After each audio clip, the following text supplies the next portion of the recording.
Oh, this is going to take some getting used to. All right, look at that pretty overlay. Yeah, and I got Yes, it's very nice. It is very nice, and Amaya gave me the extensions for the for our lovely little dice tower. Is that not just super cool? It lights up. That is just badass. Yep. Yes, it is very nice. It is very nice, isn't it? Oh, I need to update some cards here. Well, okay, folks. I think, and we've actually got a few people. Are there anybody watching? Yeah. How many of them are squatters? Let me count real quick. 3/4. Plus, there's 2 of them were electrical longboard and like it was electrical surfboard. Those are Twitch monitoring. They put those, rename them all the time, and they just out there watching stats things for channels. Now they're squatters. GatherBot is one of my bots, which I don't really use a lot of other services I need to. But anyway, so There's more bots than people now. yeah, it's damn we're close to it. So, all right. So everybody should have their sheets loaded, looking good. I went ahead and did the level 2 stuff because I didn't. Well, I never actually leveled, but I guess some of it didn't transfer. Like the treasure points and all that, we had to redo, and That's what. Yeah, I can't say Mar. Alan, I gotta use y'all's new names here. Okay, so that's what he said. Is that the sheet I pulled down?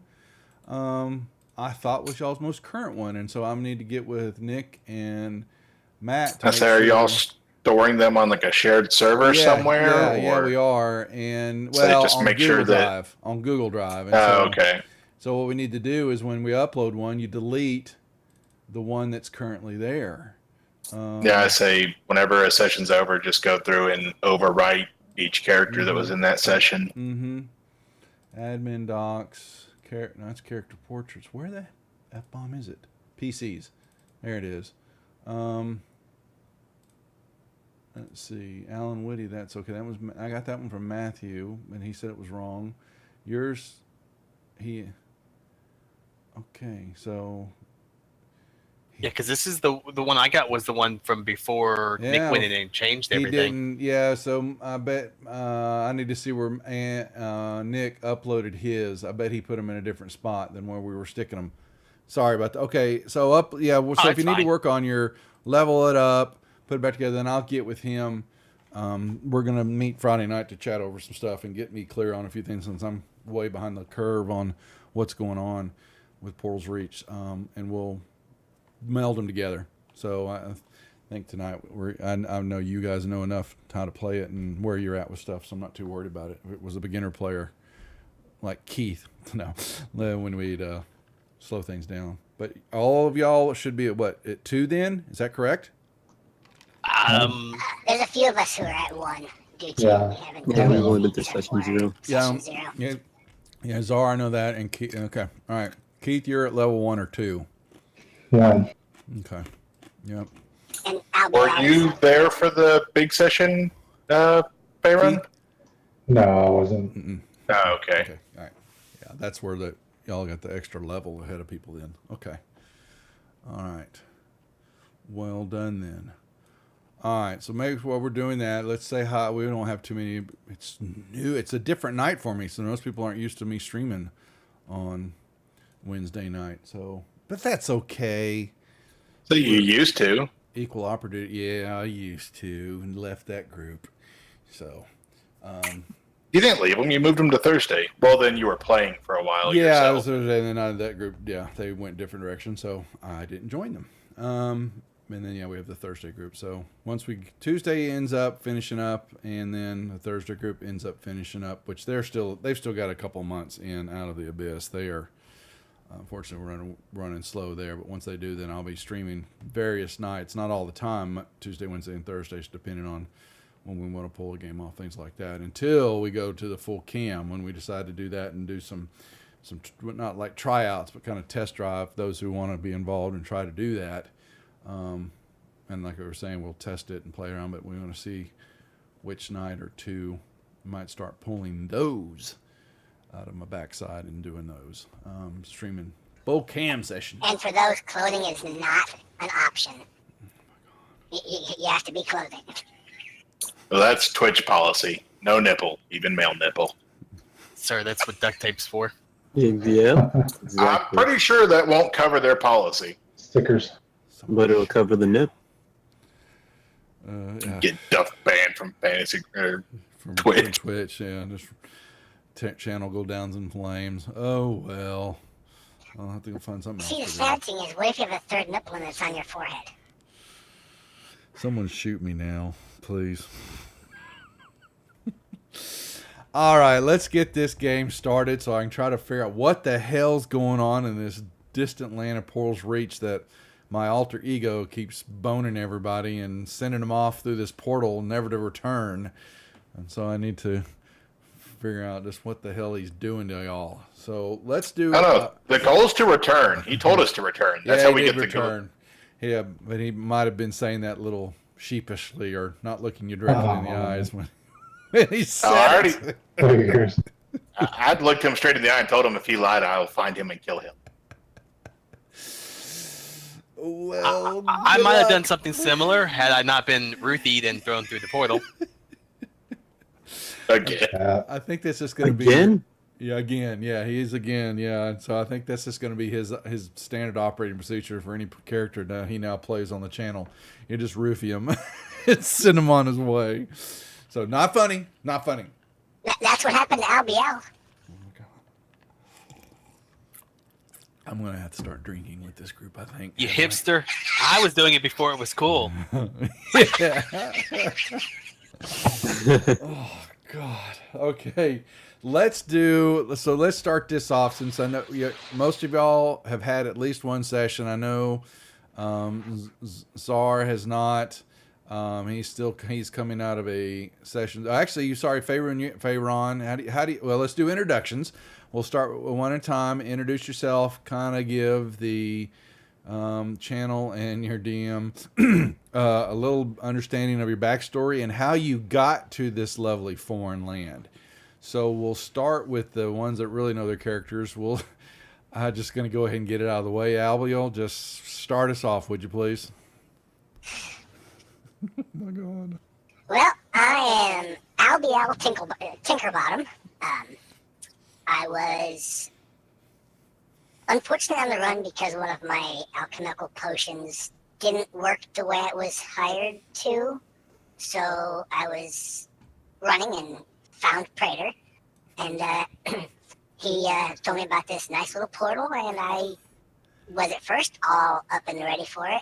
And then when I found out that I was supposed to be branded, I changed my mind and woke up on the other side of the portal, which, being a little gnome wizard, we all love a good mystery, and I have a small little man issue because I'm small and I have little man syndrome, and that is pretty much where he's been at. He's running around gathering stuff for his alchemy. Okay. Thank you very much for that. We'll do, how about Alan? You're next. Alan Whitty, Bard Extraordinaire, was basically running from town to town, racking up the biggest bar tabs he could, before moving along, normally at the behest of bartenders wanting their tabs paid. He was settling into Waterdeep, but the local bartenders were not as friendly as he's used to. In fact, they insisted he pay his bar tab, or they were going to place their foot up his arse. And in response to that, he decided he needed to make some money really quickly. And Predator came along and said he was going to make money, and then roofied him and threw him through a portal after branding him. And now that he's stuck on the side, he's doing his best to aid the community in their growth and make a profit at the same time. If we're stuck. No, I don't think anybody's tried to go back through yet, have they? Not yet. I don't, Yes, people Oh, had yeah? tried. So you wanna Apparently, get it zaps you like a bug zapper, and it's not nice. Oh, good. Hi, sweetie. I just started. Would you shut the door, please? Your food's in the microwave. Thank you. That was boss lady. That was Miss Praetor, who rules all. no matter what dimension she's in. Does she roofie Praetor and throw him through portals? She loves Rufy and Praetor. She loves it to take advantage of Praetor all the time. She lives for it, actually. All right, let's do Crenell. Is that how you say it now? Yes, Crenell. Okay. Crenell. I'm Crenell. I'm a human fighter. I grew up with my tribe, who was unfortunately slaughtered by a horde of minotaurs. I am the last of my tribe, and I set out on a journey in order to seek glory through battle, to make a name for myself and edge my clan into history. So he does have a massive hatred of minotaurs. He goes a little berserk whenever he sees some. But other than that, yeah, basically he's here for blood, guts, and glory. And he actually followed Alan from town to town because Alan told him he'd write sonnets about him and spend his bardic tales to increase Crenell's name and fame. And we followed him all the way to Praetor. And now we're here. How lucky can you be? You know? All right. Let's do Sar. Let's do you first. Of the newbies. Hello, I am Sarcastique, like caustic. I grew up with my parents in the Snowflake Mountains, which was east of until they died in a horrible avalanche when I was very young. From then on, I made a pact with the Deva Melandra, and she's been guiding me ever since. I blindly follow her, and somehow I've survived to this day, even moving out of the Snowflake Mountains and into Baldur's Gate and establishing the Knights of the Order of Melandra, which I help to operate, though I don't do much of the operation. I just do the talky stuff. That's what I'm good at, I think. That's me. All right. And Faerone, you are last. All right. Well, Faerone is a wood elf ranger.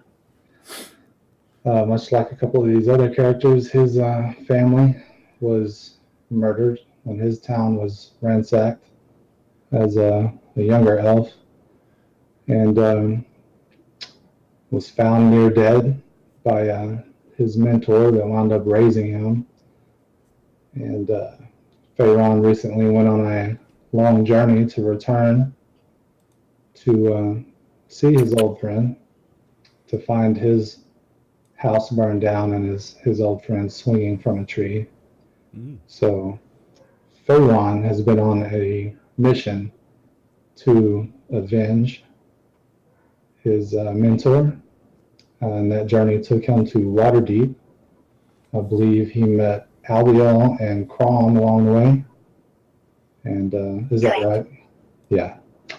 Unfortunately, I had to carry Albiel's limp, gnomish body through the portal, but we made it. But yeah, that's it. All right. And so this lovely band of merry men are all on the other side of this portal that was in Praetor's backyard, so to speak. And we have almost a close representation of the map. It has to be redrawn a little bit more since the group is, since we made some changes to the overall original story arc for the game. But we're close enough for the map at the moment.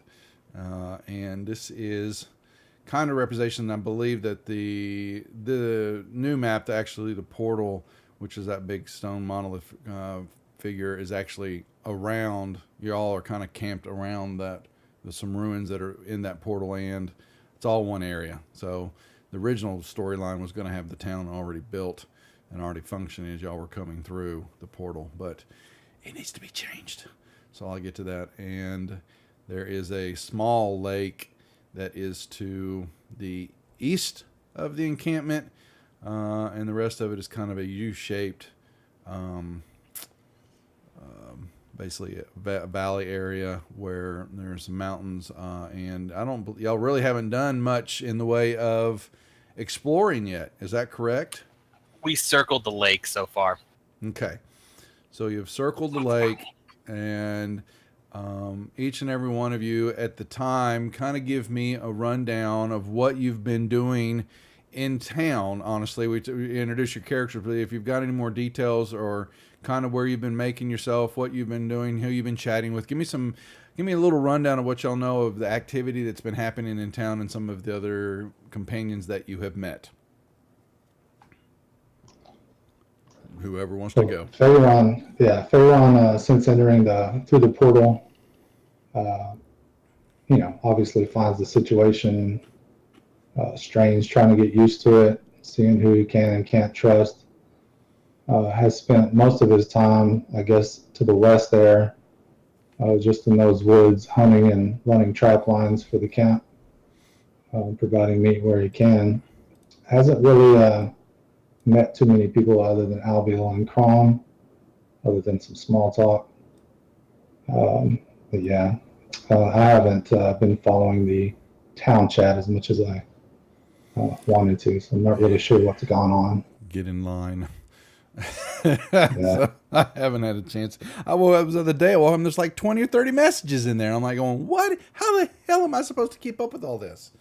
So I've come back to 90 from work. I was like, nope. Right?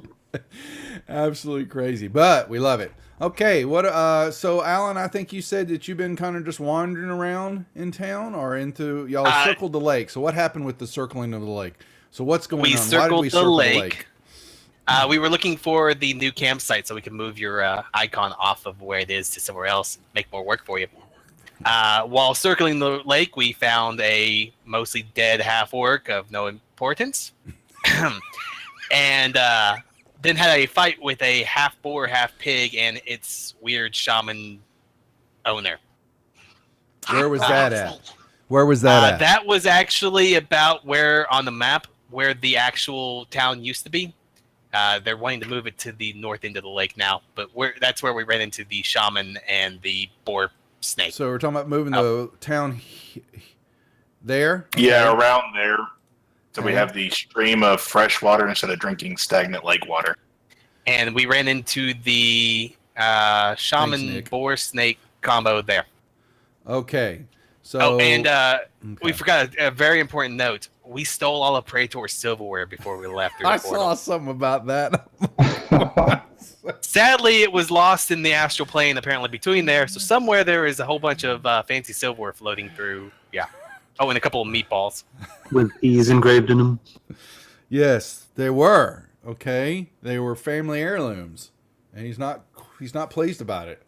So, no wonder we can't go back. Yeah, he's not worried about it. He doesn't know that yet. And we didn't get to keep This is why we can't have nice things. Yeah, well, they're not called the rejects for nothing. So that's what's made them all so special. So my understanding is then, so honestly, the town is all the encampment's all up here with this portal. Well, so I need to actually, and it's not a super one anymore, I'm being told, and that this portal is actually a mirror image of the one that you went through, which was more of a human size, very much like a wagon with, cargo wagon or something like that could go through with people sitting on it and drawn, maybe two side by side if they're a little bit smaller. Stargate. Yeah, Stargate. Something like that. But it's more like what Amai has given us for our little dice tower, which is it'll show up in a second. So it's so cool. So yes, I have to move the town, and then I'll move the hut, the tents, and all that stuff up there. And then y'all had a little meeting down in the wooded area that's around the current town where it's at. Yes, this creature that I believe almost killed Cora. Cora. Yeah. Yeah. Shame it Yes, didn't. sir. Shame it didn't. Oh, I'm sorry. Then yes, they're moving to this lake area, which was supposed to be just a pond in the other game, but that's okay. It'll be a little lake because they haven't seen the real lakes that are in this world already. This is a very small portion of a larger map that we're going to be using. So and the rest of the surroundings hopefully will stick to, and I won't have to redraw them anymore, but you do have a nice forest area to the southeast area from where the portal is at. This vale area, nice little valley, is well situated because it does block what you believe have gotten every now and then. You know, depending on what time we have actually set the season to, I'm going to say, let's say late summer, early fall, since we still have greens in the trees and all that. But you still know that you still or feel a little blast, or know that there's some cold air or winds that do come from the north blowing south, and the feeling that through the mountain range that there's even possibly more mountains to the north. You definitely get a feeling that from the eastern side, you haven't ventured that way, but there are elements that seagulls are flying over. You might have a large mass of water or something to the east, possibly shoreline for an ocean of that sort. And then you have the Vale area, and then moving down from there, it looks like lands that were once cultivated to some extent, and just normal plains area, and more trees, and that's about it. I did not remove some of the ruins that y'all see on there, so just ignore those. You don't see those. And that would be kind of the topography of the area. Did you say that those lands looked like they were worked? Say that again. The flatlands there. Did you say they looked like they were farmed? They had been, yeah. That was the original. I may have to change it up now and go back to that they're just regular grasslands because of the change in the storyline. But when we were first pulling together the outlay of what Portal's Reach was, some of that area was going to be more of an industrialized little village area. Yes, so far all of it has been 3 foot tall grasslands. I'd say this whole area here is like 3 foot tall grass. Yeah. Awesome. So now I get to change that up, and I'll put grasslands there. That's not actually. It's fairly easy to do once you know campaign cartographer and you load up all the different layers and label them properly. You can move between the layers and make quick changes to allow this stuff to layer on top of each other. It took me, like I said, when I learned this, it was a full 2 months of Christmas holidays all through that time frame. To actually get it down and understand how things are put together. And I'm still learning. It's still got a lot of features that I don't understand, but we'll get there. So anyway, with that being said, so we've got the tall grassland that kind of covers this area. And the town is, like I said, up around this portal shaped figure. The group has been trying to make do with living there. Welcoming a few extra stragglers like Czar had come through. Most recently with a couple of his companions was Gunzin, a Triton, and wasn't it Dusty, the gnome book reader. They've come through, and I believe that we have some, if I read correctly, that there is that Albio, you're trying to put together a water breathing potion. Is that correct? That is correct. I gave him the list of ingredients, which also happened to include a small chunk of a Triton skin. Because I couldn't really find any ingredient lists anywhere that I looked online, so I made it up. And the small chunk of Triton skin is not going to be for the potion. It's going to be for Albial to study, because he's never seen a Triton before. Just like when our Kenku friend passed out after coming through the portal, he ran over and started examining her and plucked a feather. So now he's got himself a Kenku feather quill. I see. Alrighty. Isn't that interesting? It is, isn't it? What else is, I think, opening? Don't we have something? There's actually an election, or there is some type of discussion taking place for a new town official. Has that been going on too? Did I read that correct? Mayor, yes. Do we have any information about that? I saw something As of now, about there's only it. one person that is in quote unquote running, and that would be Crom. I thought it was someone else that Thought was was- going to be. Yeah, I thought Shorty Was it Beard. Crom and Cora? Shorty No. Shorty Beard's character, Shorty the other Beard. dwarf.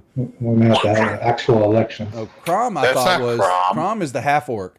That's Danaman or I'm B-Funk. sorry. Their names are so close that it's hard. It's Well, I'm voting for Crom either way.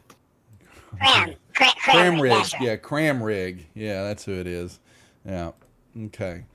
So yeah, so anybody, those that are watching, if anybody new and to understand what in the hell we're talking about and not certain, on the Discord site, you may come by and visit. We have opened up the channels to everyone there. Thank you very much to be able to hop into the portal reach rooms and read what is happening and get understanding of the characters. All the current players are pretty much taking off with role playing via the text channels, what has been going on between sessions, some of the downtime activities, and just kind of story fillers for us to guide the DMs to be able to create the actual adventures when we run a game that they will embark upon and experience and level and stuff like that. And I believe that Amai is running one of those rooms and putting the bench together, and I believe that Andrew or Andeville is going to be running one also. So we will have plenty of offline activities and discussions and role playing taking place when we're not running games. There are 3 DMs right now running the games. I will be streaming. Matt is streaming on Sunday nights, and if we can get Nick to the dark side, he may try to come across and stream too, but he will be working on his rig to get that all situated. So with that being said, so the group, y'all have still kind of around town. There is discussions. They have scouted the lake area to determine that they're going to be moving the encampment away from the ruins, but over to that area for a little bit more safety and some fresh water, and begin their rebuilding of a better encampment in town, and then beginning to explore the countryside. They have run into, I was trying to get a picture, it was sent to me, but my Fantasy Grounds is being ganky for whatever reason. Is that, no, that's not it.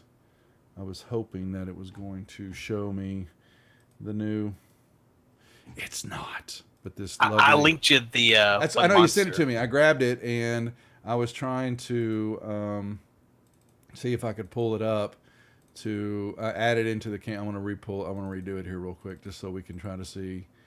Cut, paste, and then I'm going to come over here, folder, go over here, and if I should be able to pull this, there we go. Here is our monster that they ran into. I have no idea what they used for a picture for the other one, but it was a shaman with a bunch of bones tied onto him. I hadn't seen that one, but I'm I looking did for see. him right now. Yeah, seeing this lovely creature. And then also I saw, is that true? There's scabbits. Have y'all run into them? We don't know what those are. I haven't. Scrabbits. Scrabbits. And I sent you a link for those. I'm opening it up to our lovely, look at these lovely creatures, isn't it? All right, let's see. I'm going to put these in here. What was that, like a half boar, half snake? Yeah, something Yes, like sir. that. Yeah, it is. Yeah. I tried to get everybody to call it a fake, but they wouldn't go for it.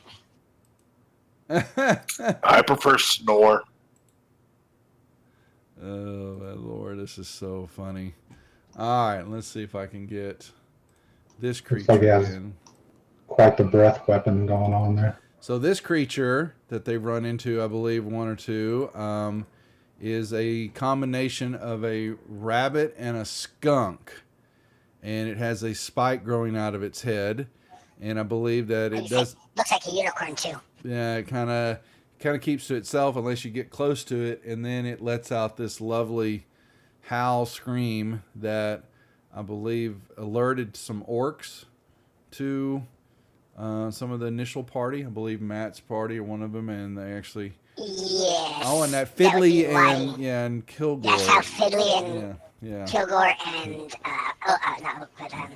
Kellentor. Kellentor, yeah. Ran into Kellentor and Fiddly got captured. Yeah, there you go. So okay, so yeah, I was actually going there. So here's what's happening. So whether that's been going on, you also know that there has been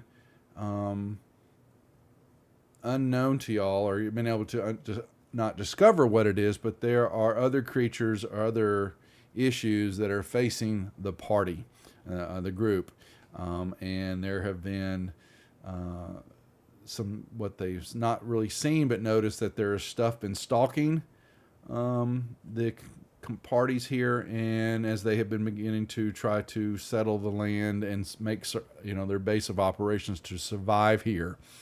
And over a couple, it's been a night or two, I think, that you have spent in the area, that you also have seen from time to time in the mountains north up through from the portal. There have been some lights that you've not been able to determine, but you have seen them far off in the mountain range up north from the current encampment. And Oh, nice. Lights mean people. People mean Uh, booze. I Maybe. was going to say, The last nights we met tried to lure a dragon to us. Yeah, those glowing bats. so are what's that? What was the story on that? Does anybody want to explain what happened that night? We were all gathered around camp outside the portal, and nightfall fell, and a giant a luminescent winged dragon was flying over the sky with a bunch of little glow bats following it behind as a trail described almost comet-like. Okay. And as they passed over the camp, the very end of the tail of bats, I guess, spotted our smoldering coals or the campfires and started to swoop down like a signal fire. And the dragon was turning around to come see what they were signaling for it whenever we finally killed all of them off and put out the last of the light, so the dragon flew back off. Okay. Okay. You killed Fascinating. killed the bats. How many bats were? So the bats were flying with the dragon. Is that what you're saying? Yes, they were flying behind Like it, a comet leaving tail. it, like a comet tail, I bet we. Yeah, I think illuminating you, the night those sky. Pictures there, Duff. I think Yeah. it was 50 or so bats in camp when they all swarmed. He didn't give a specific number, but it was a good chunk. And I bet we don't have a picture of that creature, do we?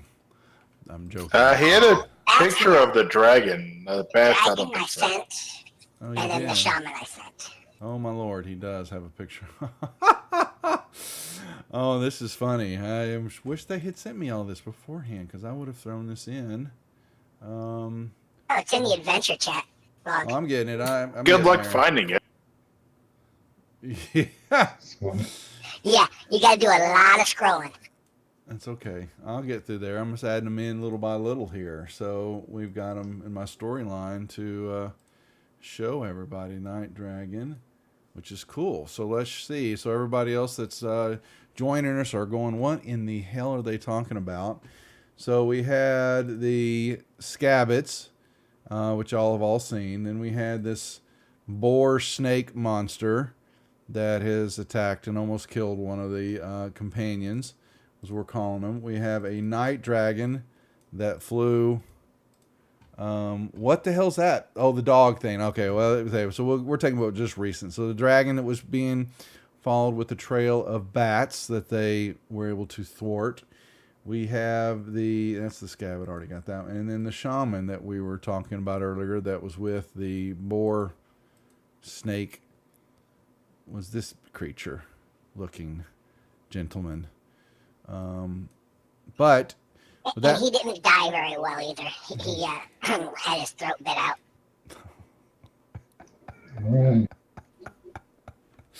Well, you also know, I believe that we do have some orcs in the area somewhere, due to the Blue orcs with lightning bolts on their shields. Lightning bolts on their shields. That's correct. And there is some things have been stalking or keeping to the tree lines around the area. Don't know, watching the group, stalking the group. Could be any type. They have no idea what they are, but along with that, there have been some lights that you have seen, some sort of light or lights to the north in the mountain ranges area, past the vale area of the trees up into the mountains. So with that being said, the group, what sounds interesting to you? Checking out the lights, hint, hint, hint, hint. Maybe the way that... As you say, the lights sound good to me.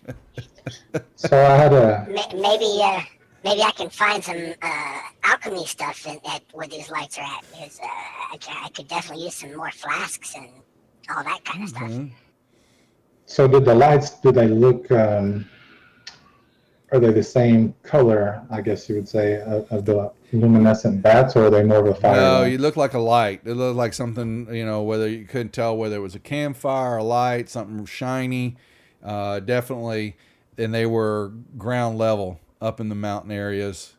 You had seen several kind of that were going to make their way in the mountains, All right, let's check that out. Okay. And so with that being said, it is, you've seen them even the night. So we're going to play it that the group has awoken and getting at the town activities, though, because I think the major function or the group is looking at it, they're trying to get the town moved, and they have camped out the area. But your group of individuals have been chatting a lot and have just really wanting to put together, going and seeing what's kind of north of this area, wanting to verify what the lights may be, wanting to check out the safety of the area, understanding that what was once creatures and all that, but you're getting to find yourself that you are truly not alone in this new foreign world that y'all have ventured to on the other side of this portal. So y'all would like to, so is everybody, I guess we're all stocked up. Really, well, there's nowhere to buy or acquire stuff. Exactly. So I guess replenishing supplies. Well, I think we got to address that because there are going to be a few supply wagons that do come through the portal. Oh dear God! Alan wants a healer's kit.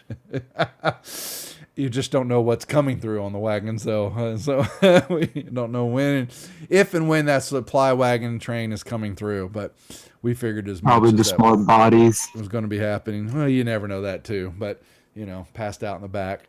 But with that being said, you guys grab a quick breakfast. You kind of check in with each other, and y'all will begin to make your way up to the tree line, I guess. Is that what sounds like a plan for the group? Absolutely. Yes, Melandra wants us to follow that light, I think. Faron's been itching for a good trek. Alan needs to expand his client base.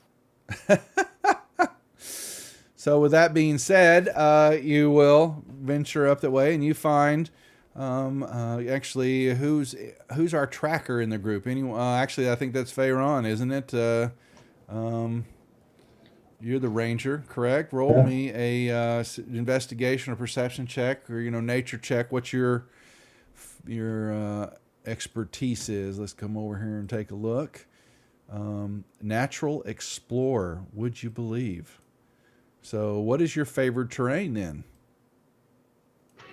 Forest. Okay.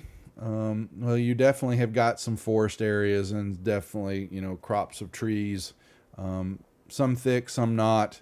You're seeing you're in some type of, there's definitely of some mountainous areas here. There's a few dead trees, definitely some pines, coppice. There's a few, not up going up into the vale area. You don't really have your fruit trees, but you're seeing a wide variety, a mix of different types of trees. And so you will move your party through in and out of the tree line and brush line, keeping your bearings about you.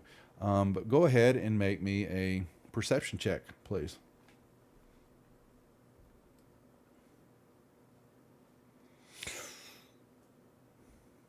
Anybody want to assist him?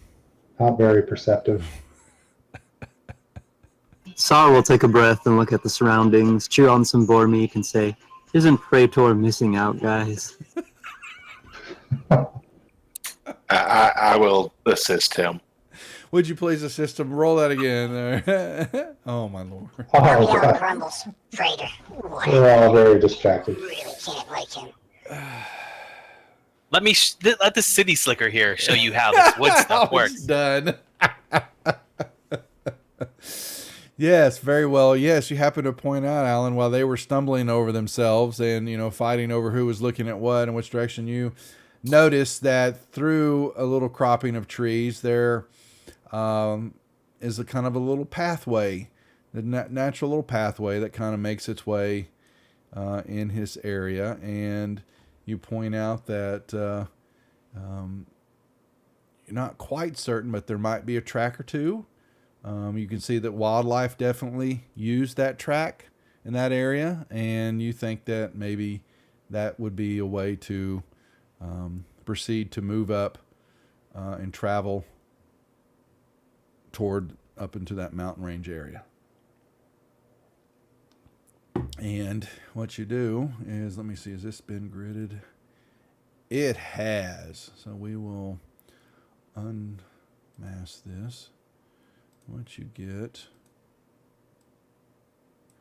is dun, dun. Let me put y'all on the map. Y'all are coming right on to this into this area, and what I would like is the group to give me their Crane there. It's kind of your marching order, please, of who's in front, who's in back, who's where. Sar likes to kind of lag behind and look at stuff and catch up, and when he realizes people are starting to disappear from him. Alan likes to have bodies between him and any potential danger. Albiel, are you riding on the elf's shoulders? Yeah, that's the plan, if you'll let me. Absolutely. Up on. All right, so y'all Now, see, go ahead. with Abiel on his shoulder, he's got a shoulder-mounted assault cannon. That's what I was thinking. All right. So yeah, y'all proceed to move up, and actually you're going to see, actually it's daytime, so why the hell am I hiding all this from you? I don't know why. Let's bring the map down here a little bit. And do I have all my settings right? Let me see. Mouse wheel sound on. Auto center on map. Those are all on. Yeah, this is looking good. Okay, let me lock the tokens.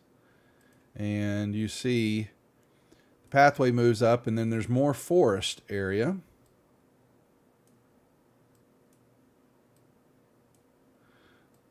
And since the Alan Whitty saw the pathway and all that, why don't you give me another? Actually, the perception check. What did you roll? Okay, yeah. So y'all see, and you see some different animal tracks that move through the area. Some are recognizable as your typical varmint types and deer type, things like that. And then there's a few others, one similar to the creature that y'all fought. And let's see, Alan, if you have, what do you know? Alan's a bard; he knows everything. Yeah, I point out that there's some other tracks there. Maybe the Yeah, I can check it out. Ranger would like to check again to see if he recognizes the tracks. Yeah, I'll go over there and kneel down and take a closer inspection. All right, try again on your perception. Maybe he should use survival. Isn't survival tied to tracking, not perception? Hint, hint. Technically. Yeah, nature check, actually. Maybe we should do that. Yeah, give me a nature check. Nature? There we go. Yeah, that's what I should have been calling in the first place. Yeah, you notice that they are more of the humanoidish, maybe goblinish nature. And there are several of them, and they kind of move up through this area from the encampment area and do venture up and north. With that being said, So I'll tell the group I know these tracks well. These are Goblin. and Well, they're you- not the best customers, but they do surprisingly have a lot of gold at times. Mm-hmm. And you briefly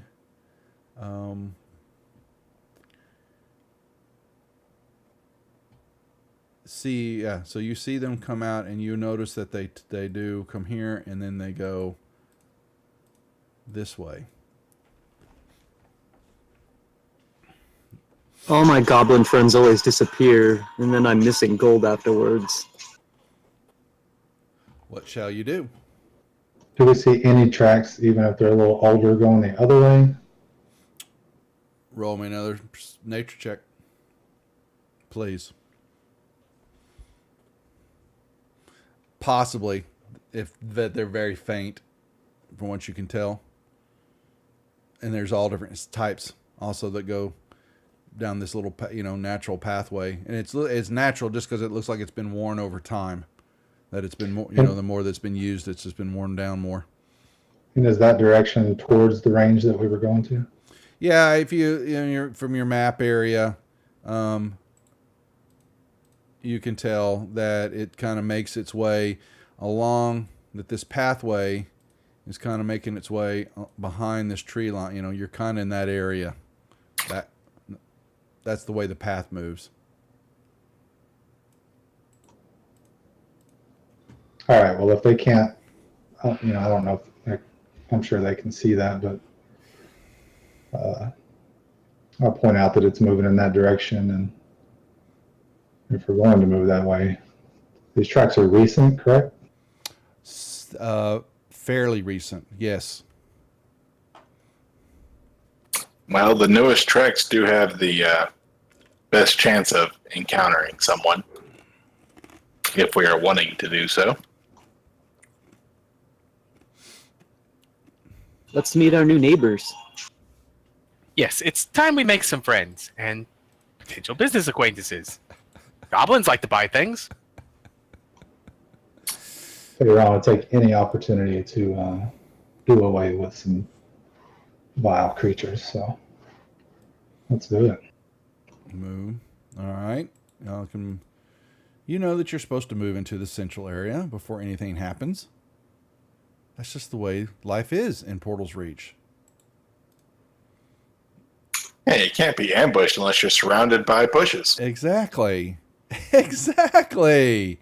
What would it be without a simple pathway like this? And our lovely elf, what are you doing? Pharaoh, where will you be moving? In the tree line. I'm gonna move through there, but through the trees. Make me another. Actually, I would like you to make me a perception check when you step there, please. Yeah, right as you move through there, a scream yells out. And you hear. A scream? Yeah, do I not get, is that all I get? Is it a scrabbit? Oh my gosh. You hear screaming through the tree line to your south west there. Sorry, we'll say Wilhelm? No, I thought they had better voices for them, but this goblin definitely jumps up and goes, "Oh no!" And he pulls out a short bow and he fires a missile wide from you. Y'all may roll me initiatives. You have thwarted.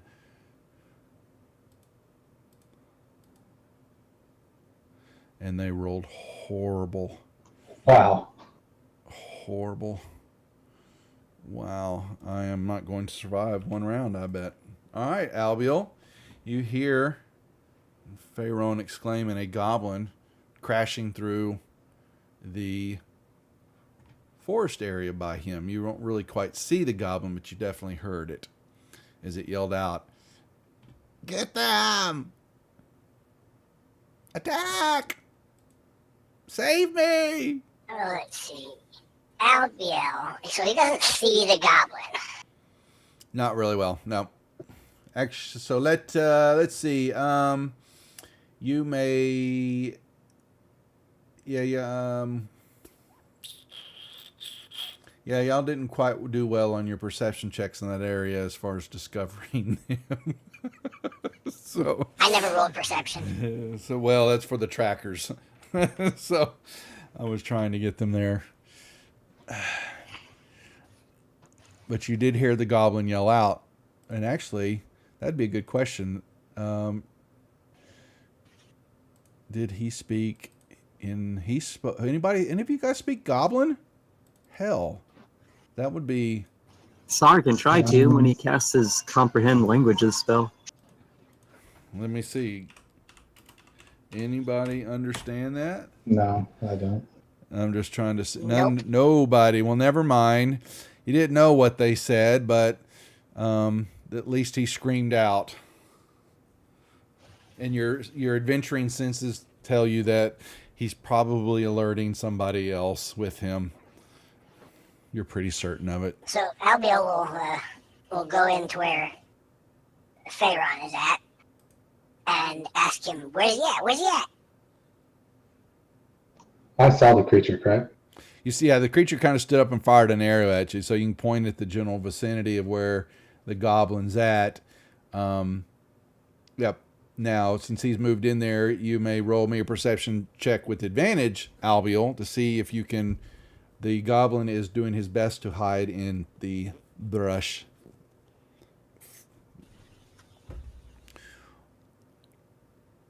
Oh, hell, I can't turn that off so I can see it.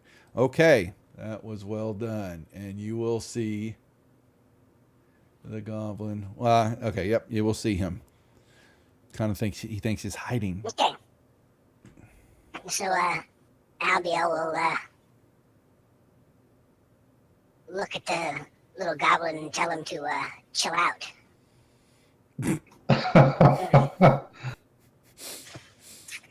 And unfortunately, that rare frost didn't quite work. So that's about it. Okay. And we're not running. We're only running with the standard crits and fumbles, none of the fun stuff, since nobody else is using it. Just so y'all know. All right, Czar, you sarcastic. Do I see him and do I know? I don't know. I know that I heard him, right? You heard him. You know there's rumbling going on there, and the two of them are tangling with something in there, but you do not see the goblin. No. I'll be like, what's happening in there, guys? You need help? What do you see? Do we have friends? Goblins. Lots of goblins. Well, Can just I one for now, but I'm sure he's calling more. Should I roll perception to see if I can see him? You sure can. I don't see any goblins. Oh man, one perceptive group here tonight. I'll ready a holy eldritch blast in case I see something, since I see nothing. All right, Alan. But I could see where he ducked too, right? I mean, Yeah, you see him. I Yeah, know. he's pointed out, and with Alvia firing at him also. Yeah. I'm pointing out the area where he's hiding at, behind a tree, I assume, or something. You could point to it. That could give them some help there. If they decide they want to shoot. Well, Alan is not going into these trees because bad things happen in the trees. He will ready a cantrip should any new friends show up, though. Okay. Sure. Okay. Sure, Czar. It's whatever you want. Go right ahead. Say, Cornell believes that they'll be able to handle that one. He'll draw both of his swords and await to see if any other goblins are nearby.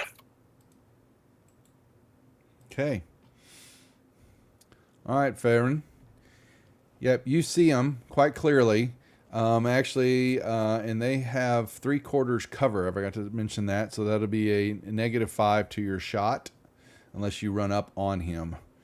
Well, I only see the one. That's so right. I'm going to flush him out. I'm going to yell out to Albion. I'll flush him out. Okay. Run over there, turn, short sword drawn. Mm-hmm. He's quite surprised that you see him. So if you're meleeing him, then you're right on top of him, and he does not have cover for that. Okay, so I do see him right there. Yes, you do. And he's quite surprised at that. Not very happy about it.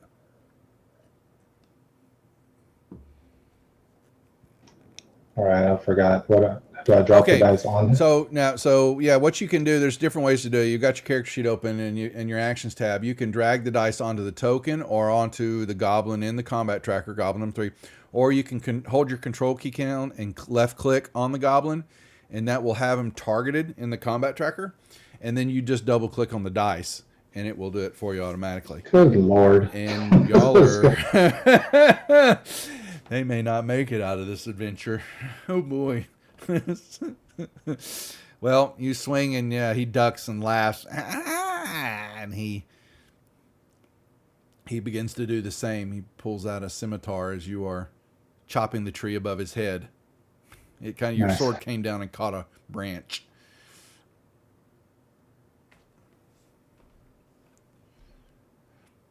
And once you were done, you hit the down arrow. The next actor at the bottom. There you go. All right. So,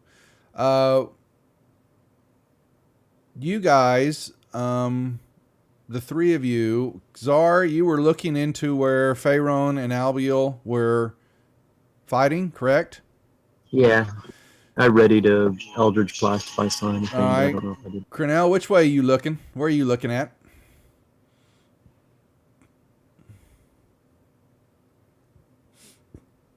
Cornell. Oh, sorry. Got to remember the new names. Where you be looking? I'll be. Yeah, actually, the direction I was facing will Right work. there? This, Okay. Yep. And Alan, what about you? I guess I'll look the north, the upper right hand. Yeah, opposite of Cornell. Okay. All right. So he will. Let's see. Odd is Czar, and even is Alan. Okay. So a arrow comes flying, Alan, and strikes you, and it hits you, and it came from the tree line. Oh, damn. You're hit, and from the trajectory, you're going to think it came from somewhere from that area. Damn it, that's a lick. Right? Say, which arm is it in? Yeah, it strikes him in the side there, and you hear a cackle. But since you were looking, you didn't quite get to see where it came from. Cornell, make me a dex check, please, because you will see rustling in the brush line where you are looking at. They're supposed to surprise you, but oh my gosh. Okay. This is going well. Oh, okay. Well, luckily he went ahead and missed at you anyway. All of Duff's chances to kill us, and he's going to kill level 1. I'm telling you, it's going to come around the gate. All right, this goblin is going to swing at Pharaoh with the sword. Critical hits. Oh my god. Are you kidding me? Okay. And Alan, dexterity check, please.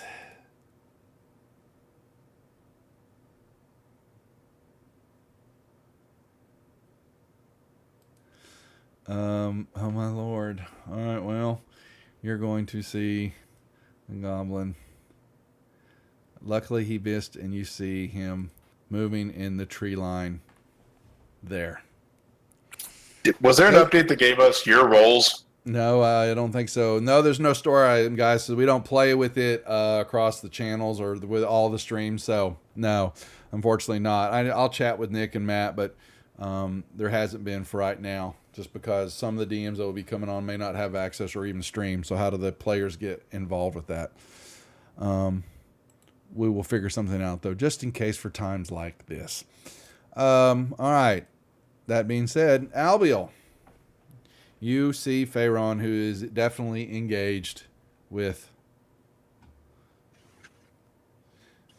We'll get there free. I know I've thought about it, and there's going to be a way to help out. It's just it can't be. I can't do it because it's not fair across all the channels with all the players and not being involved. So anyway, Albiel, what are we doing?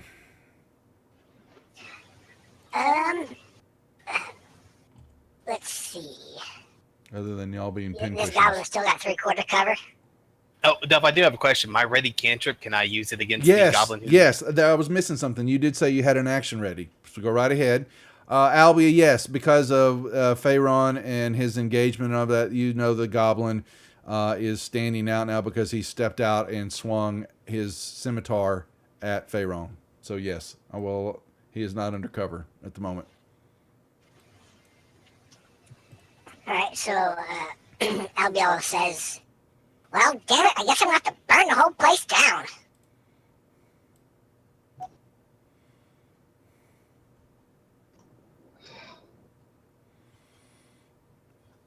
For Little bit by little bit, buddy. Alright. Yeah. We're going to get them 1 HP at a time. oh, yep. All right. Sar will run up to Faerun and look and be like, "You look like you're hurt, buddy.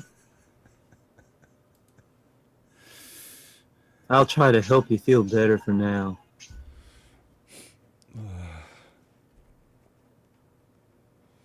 Alan is not liking this, so he can see the three that are visible now, right? Yeah, you see number 4. Actually, if you turn and you would see, yes, number 3 is out in the open there, swinging, quite visible with Pharaon. Yes. Perfect. He's going to cast a spell upon all three of them, playing his lyre away. My words carry weight. And let's see if they weigh them down any. 2 failures, 1 success. All right. That'll work. He will take it. What did And they get hit with? I baned them. Okay.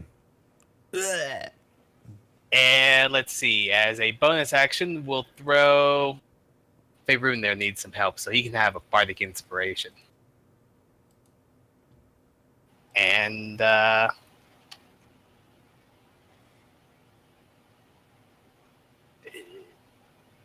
well, he'll move there and try to hopefully hide away from everyone else. Good luck, everybody else. Bye. And yeah. Okay. I will charge up to this goblin that shot at me, Okay. Yep. You see him. and we are going to hack at him with my long swords. He's quite surprised that you saw. Oh man, yes, your sword caught a tree limb too. And again. And the other one, Jesus. It's not my fault. Not my fault. And It's a level 1 adventure. Yeah, we TPK'd our first session, remember?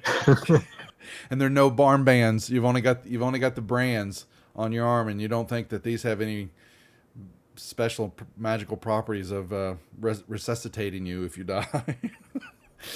Praetor forgot to put those on your arms before you left. Pharaon, what are you doing? And you have bardic inspiration. I don't think rushing up on this dude was the smartest choice at level 1, but here I am. I think I'm going to, with a bit of rage from that blade, I'm going to strike back with the scimitar. Okay.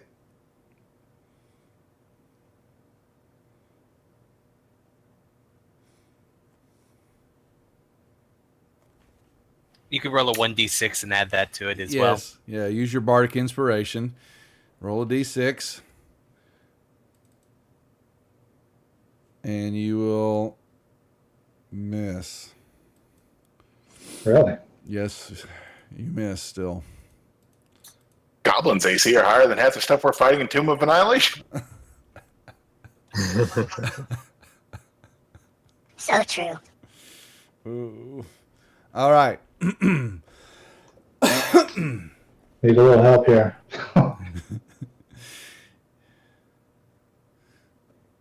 Yeah. So did I take 8 points of damage, or is my HP down to 8? No, you got healed Where for it some. says HP, that's the 8's your wounds. He But got you healed got back healed up. for some, so you're down to 2 wounds. You've only got 2 wounds. Yeah. I got you. Once it Yeah, that reaches first 11, number you're on your out. character sheet is your wounded. Mhm. So once that meets your HP max, you go unconscious and have to make death and saves or fails. Mm-hmm. Gotcha. Correct. All right. Pass your turn, unless you want to do anything else. Run away.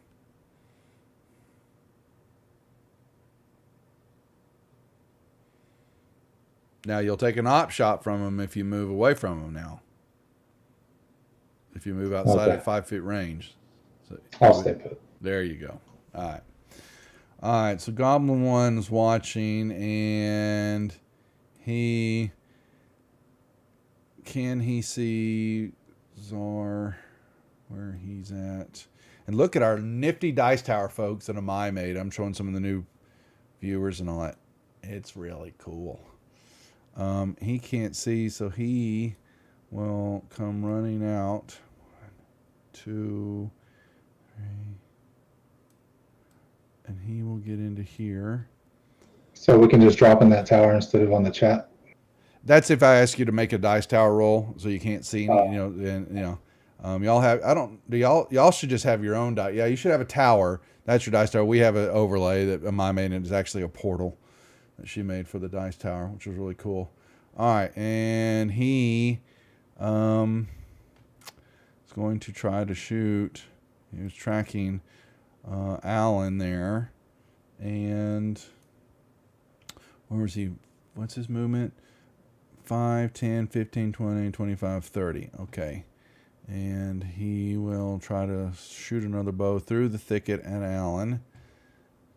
And another arrow slams into a tree limb right over your head there, Alan, as the goblin comes running, trying to chase you. Goblin 2 sees Czar. Will try to fire at Czar. Oh, get Czar in the back. Oh, kind of clangs into your shoulder blade. Does some damage. All right. You can do the Wilhelm scream for me. Oh, you want me to do that for you? Okay, I will. There you go. Ah! All right, this goblin hacking away. Missing. Not liking, and he's... Ooh, no. And goblin number... Oh, I shot the wrong one. Okay, so 2... Let's see. I did that wrong. So 2 is going to attack Cornell, which is a different one. Okay, there we go.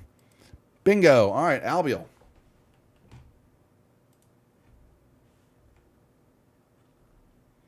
All right, Abiel will continue to try and burn Goblin 3 with his firebolts. Because he's also slightly pyromantic. That's a good question, Albiel, on the And of course, healing now he'll potion. miss. Yeah, go ahead. All right.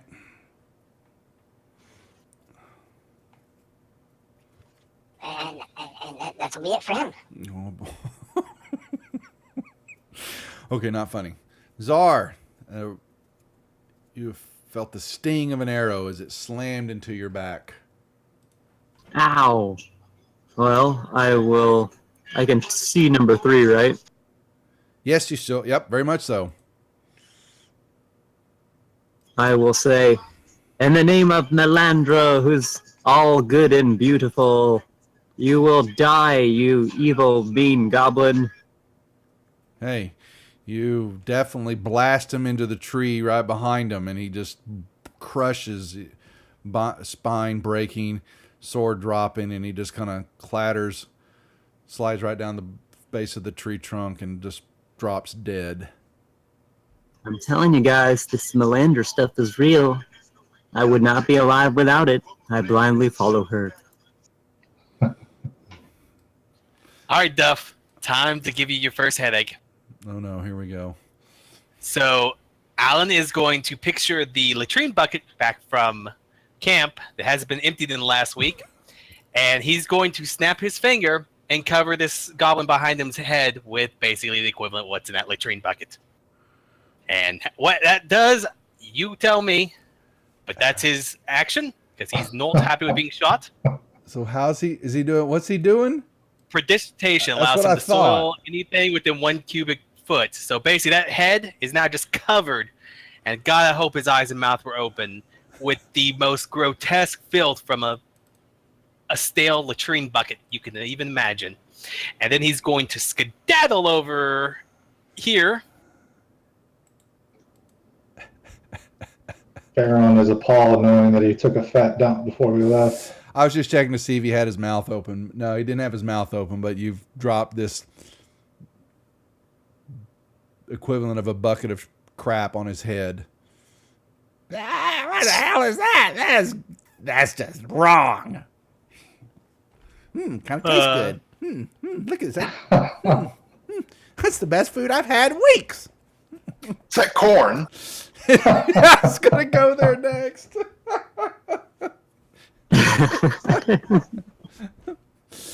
And moving here, we're putting a few people between him and the goblin. He's going to inspire Cornell. This is your moment. Be a legend and save me.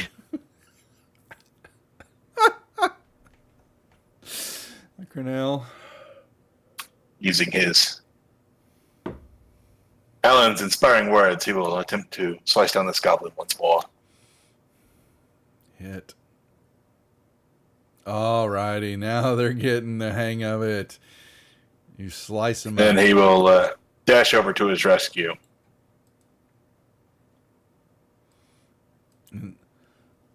Yes. And I will use the Bardic Inspiration. Does a 15 hit? Yes, actually that will hit. Hooray, Crano! And I actually stay in the tree line Okay. for now. All right. Pharaoh. Can I see this other goblin scurrying on the other side? Make me a perception check, please.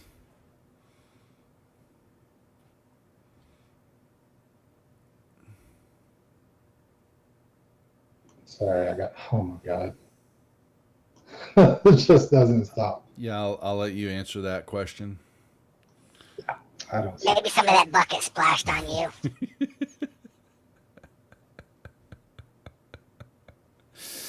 No, you don't see him.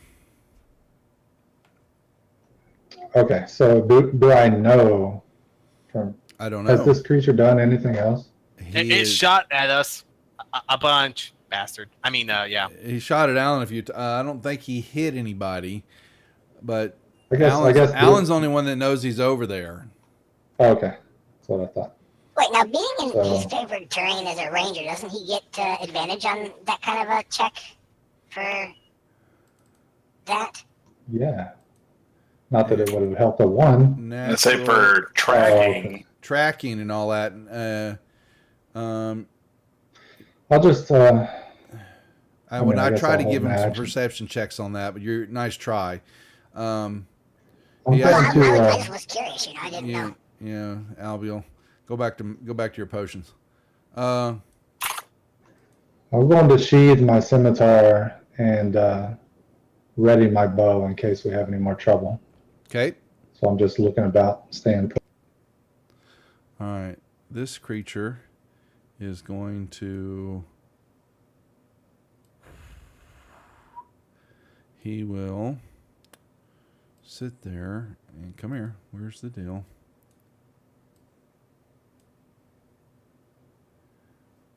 Oh. What y'all see is that he jumps down onto the ground and he begins to crawl very slowly. But Alan, you know that he's there. We're looking around, and you kind of see him. To everybody else, you kind of see some of the brush moving and all that. You know, there's movement over there. But Alan, you can definitely tell that he is not hiding very well as he thinks he is, as he drops to the ground and begins to move very slowly in the brush.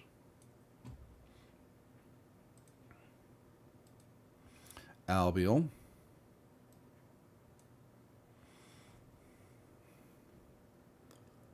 I'm looking at something real quick.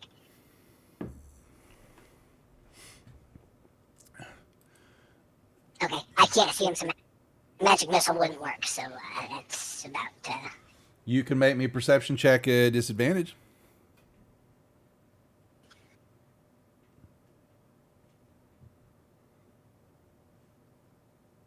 And I have a roll that you need to beat. You do not see him. So he will just kind of step out here and look at him close. Wasn't there another one? Where's he at? And that'll be it. Czar. So I will kind of run a little bit closer and say, "You go away, you jerk, just crawl away. You could have had some good services, friends, and company with us." Do I see him at all?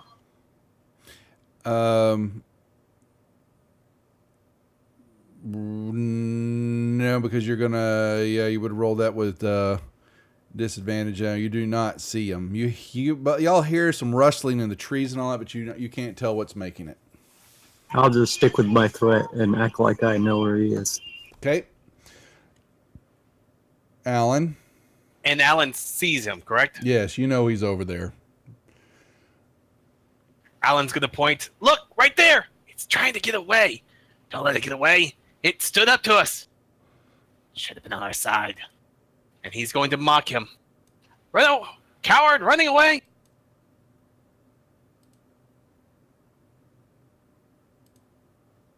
For the 1 point of damage. But he is going to do his best to point out where the thing is crawling away from.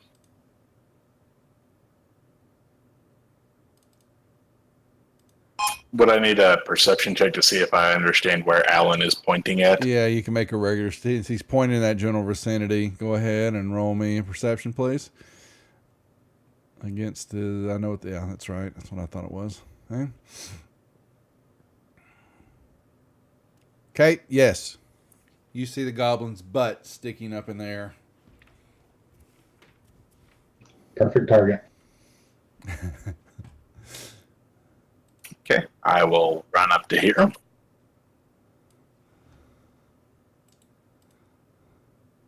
And from me to him, how much coverage would he have? He has got three. He in the brush and all that. Even though you can see him, he's got 3/4 cover. They are very adept at using the cover. Adept, Okay. I should say. Adept. I will stow my long swords and grab my hand axes, and we're going to attempt to throw them at him. All right. Yeah, they'll be at a -5.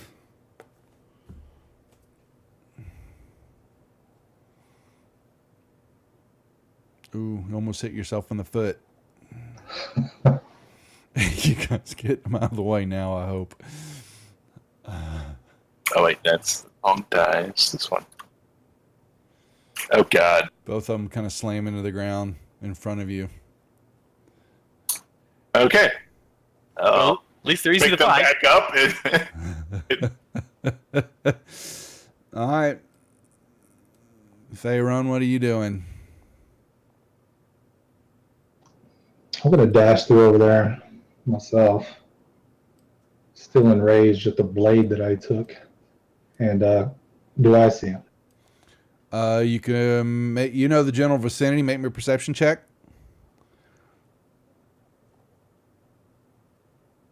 Okay, yeah, you can see him. He still has 3/4 cover, but you know where he's at. All right, as I take my last step in the clearing, look over there and see a piece of him, I let an arrow fly. Okay, -5.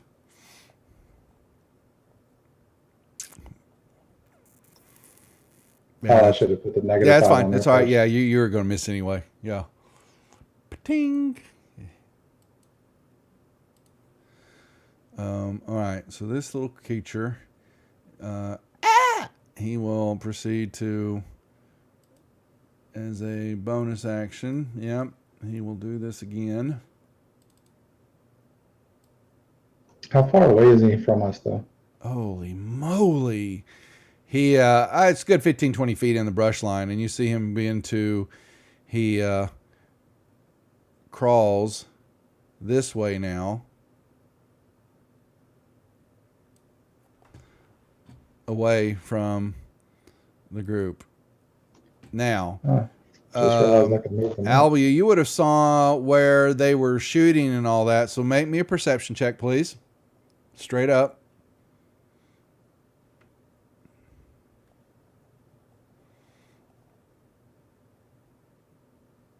Oh, you just tied it. Okay, you can see him. What's up, Fearless? In the brush line. If you're magic missiling him, then those are auto hits. You have enough to Yes, see. yes, You have enough to um, see him. Yes. So Albia will do his patented magic missile finger guns to this little goblin. Boom, boom, boom, and he, in surprise, as these missiles slam into his body, and the last one streaking across, cracking upside his head and snapping his neck, and he falls to the ground. And y'all wait for a moment, listening. Go ahead. After the missiles are done, he will stick his fingers in the air and blow on them. And that'll be it. All right, well done. And y'all wait for a few more minutes, scanning the tree lines and all that, and you do not hear anything other than your typical birds and true forest life. Okay, I know we don't find treasure or anything, but do we find anything interesting on them? I was going to go look real quick, and nope, negatory. They seem to have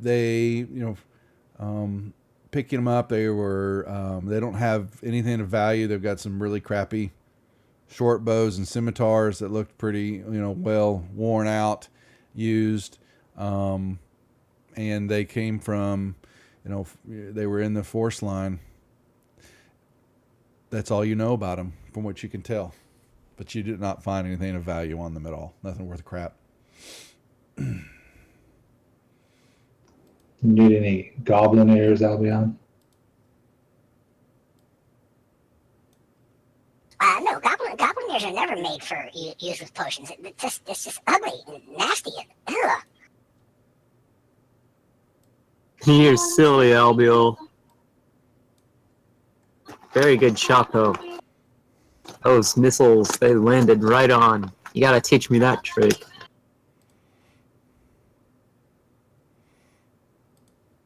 Sure. When we get back to camp, I'll show you how to do it. Now what?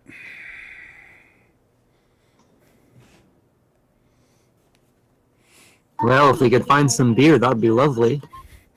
So these tracks, I go back to the road here and take a look at these tracks. Does it look like they kind of stop here Nope. an ambush, or does it look like it keeps going on like a Nope. well-worn? Your senses are kicking in now. Finally, you've brushed off all the fog and the effects that you've been suffering since you've come through the portal, and we're experiencing here in the beginning of the adventure, not able to track even a bug in front of your face, and now you're seeing that they, had been, though they've got a little trash. For a couple of them were kind of camped out or looking at that they were lookouts maybe, or they were sitting here and just kind of watching the area. But you notice that the tracks from where they're at venture back off toward the mountain range. That's where they came from. You can definitely tell that, like I said, that you'll come through in this forest line, but that they are moving into, you got my line here, but you're there on up in between this little mountain range area right here, these two major peaks. All right, so I let the party know where the tracks go, and Pharaon is just seething with the fact that he didn't have the opportunity to kill one of these creatures. He hates goblins and suggests that we find out where these came from and to clear them out. They fought goblins and wolfies. I hope that's okay. Yes, we fought nasty goblins. Yeah, almost got taken out by the damn things. DM dice mods in effect. So they, venturing, we cleared up some of the town area, just some of the issues that I'd been experiencing as the DM and not knowing jack crap, and getting caught up here. And they went up north from the portal area, knowing that there's been some things been tracking in the tall grass area, which I'll redo on the map, understanding that I've got tall grass around the lake that that I had there that now has a stream coming out of it that you gracefully added for me. And we'll move the portal in the town into the right spot. We'll move the structures up there. But they also had seen a couple of lights that were up in the mountain range up to the north of the portal area. And so they decided they were going to venture, hint, hint, ventured up there to see what was these lights that they had seen. Just a couple of lights, and not, bioluminescent lights or something like your bats and all that, but actually a light or two that could have been a fire or a torch or lantern, who knows what it was. And moved up that way and encountered a couple of goblins, 4 actually, in this clearing area, a little natural worn path area. And then Pharaon has now discovered that their tracks lead up through into the little split area between the two mountain peaks that they see from a distance. And they begin to, I don't know what actually you're doing. You see that, Pharaon. What do you tell the party? Well, I told them all ago what I found. These tracks, they continue up this way. I say that we follow them, find out, where their dwelling is, and clear out any more if there is any more, for the safety of the town folk in general. Quick out of character question. These goblins, are they unusual like everything else we've seen in this area? Unusual or usual? I didn't catch that. Unusual, like the blue orcs that we were told about, and the scrabbits and the boar snake thing. Did you say blue orcs, or they had the blue lightning bolt on them? They were blue? They were the blue orcs with lightning bolt shields, yes. Correct me if I'm wrong there, Answolf. If he's watching, oh boy, I've really got to read up on the chat. Lightning. I remember the lightning. I didn't know they were blue orcs. Right, I knew about the lightning. It's blue. I think he said they were blue. But that's what I'm saying. Is it like an unusual goblin that we wouldn't have seen in Hell, I'm finding Farron? out they're doing stuff to this world, and they're not even going to tell me about what they're doing. So I have no idea if they're blue. These goblins could be damn fuchsia for all I know.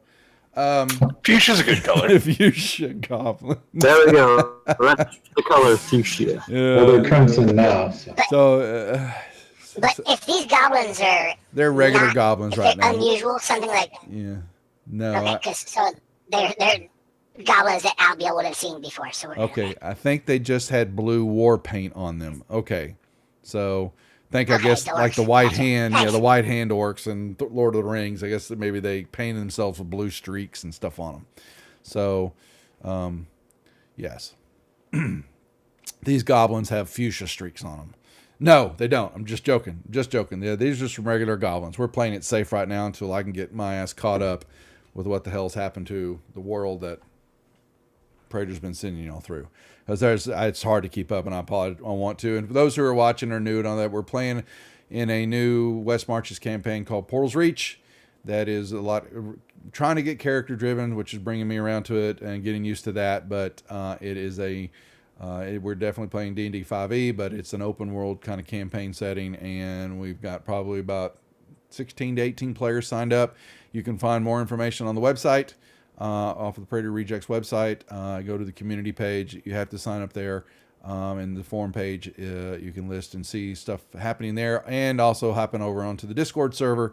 And the Portal Reach channels are open to the public to read and see what's going on between the games and the in-between sessions. A lot of the characters are doing downtime activities and actually adventure by text in one of the rooms run by a couple of our player DMs.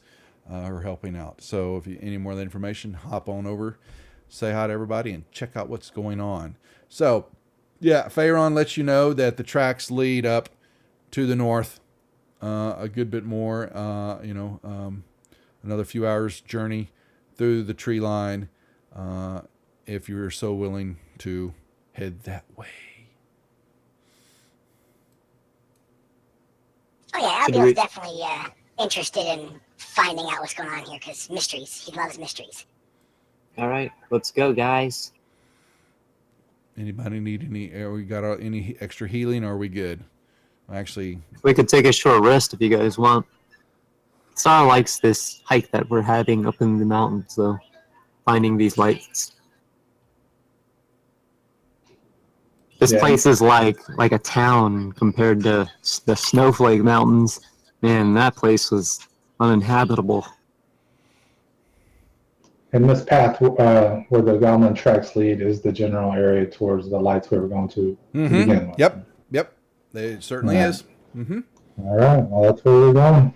Okay, so the party ventures off. Being you and the ranger leads you through very confidently, using his skills that he's so adept at and quite comfortable with now. Finally, and y'all begin to make your way on up and begin to get closer and begin to walk out of the tree line to some degree, but definitely at the beginning of the mountain range or a few mountain peaks here.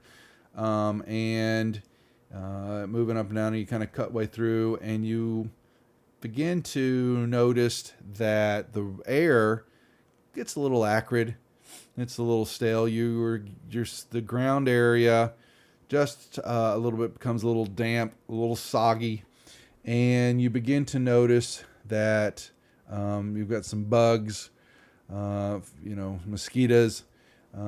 It's not. It's just they're a little bit more prevalent, and you turn around. You kind of come open over a little bit of a little hill area, and before you is a side of one of the mountain areas, and there is a water area, not what I'm going to call a lake, but it's definitely where a bunch of runoff has definitely been happening, and it has filtered over time, and it's kind of created a stagnant little water area. And on the other side, from where you're at, you've got a good bit of water, and right on the other side, the side of the mountain area is a cave, and it's been worked on, and it resembles basically the face of a goblin, so to speak. You can kind of tell There's the opening of the cave's a mouth, and there's a couple little indentions above it that look like eye sockets.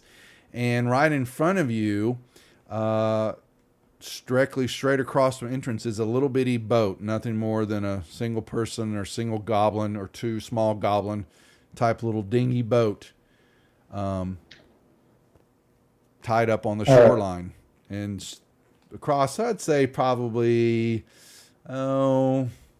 15, 20 feet across, directly across, is the entrance. All right, well, immediately upon seeing that, I kind of duck into the tree line and try to stay hidden as I take a peek. Okay. Everyone else can see us, right? I'm not dark. They can see you. I mean, I'm sure everybody's right behind you some form or fashion. Y'all have kind of made your way up through there. Ever alert. Okay. Well, no, I'll be else riding on his shoulder. Yeah. All right. Well, y'all can, you kind of make your way up. I don't know party order, but y'all can figure that out. All right. So what time of day is it right now? Mid-afternoonish. So do we see any activity at all? No, you do not. Is the boat on this side or that Yes, side? it's on your side, tied up to a little bitty rock, haphazardly.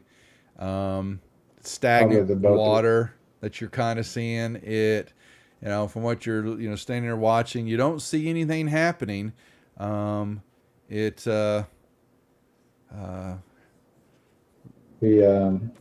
the boat that Goblin party took this way. Yep. We could grab the bodies and, how far are we? 15, 20 feet across the waterway. Yeah. To what you basically see is nothing more than kind of a kind of a ramp up, slightly lower than the rest of the way. It kind of ramps up out of the water. And then there's the opening, which looks like kind of like like I said, a mouth. It's just kind of a wide open way to go. I was thinking we could Goblin cave. get the bodies and lay down in the boat, but prop them up like the goblins are coming back. But pretty far away, I guess.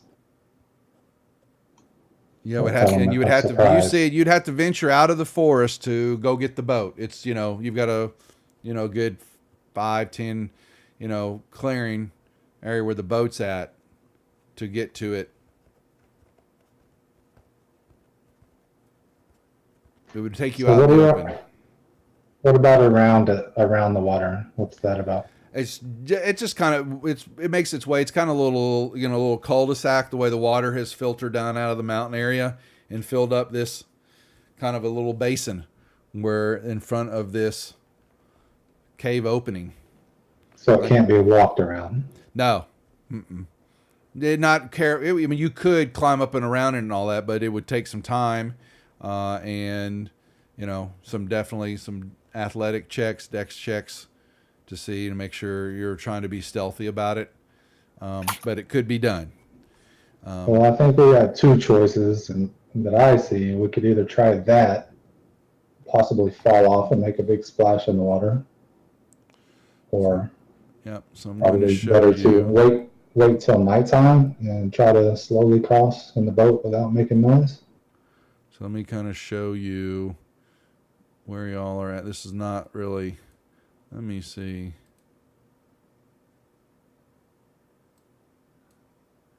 All right. That does sound like a good idea, though. At nighttime when they don't expect it. This is a little. But the goblins have the advantage at night. Yeah. So I'm going to show That you. is true. Could just motorboat on in there. Why are we here again? We're inspecting the lights that we saw from camp. Ah, yes, the lights. They were so nice. For glory and fame and profit? And For this growth map's- and profit? Profit. So this map's just a little off. Don't mind it though. Oh, I'll mind it. I know you would, but where y'all are at. You've got a boat, and you could take the boat. Oops, you don't see that. Don't show them that. Treasure chest. Whoop. I like to take the boat down there. Yeah. Your boat's here, to make it. You're right here. So what do y'all think? Maybe another perception check. What?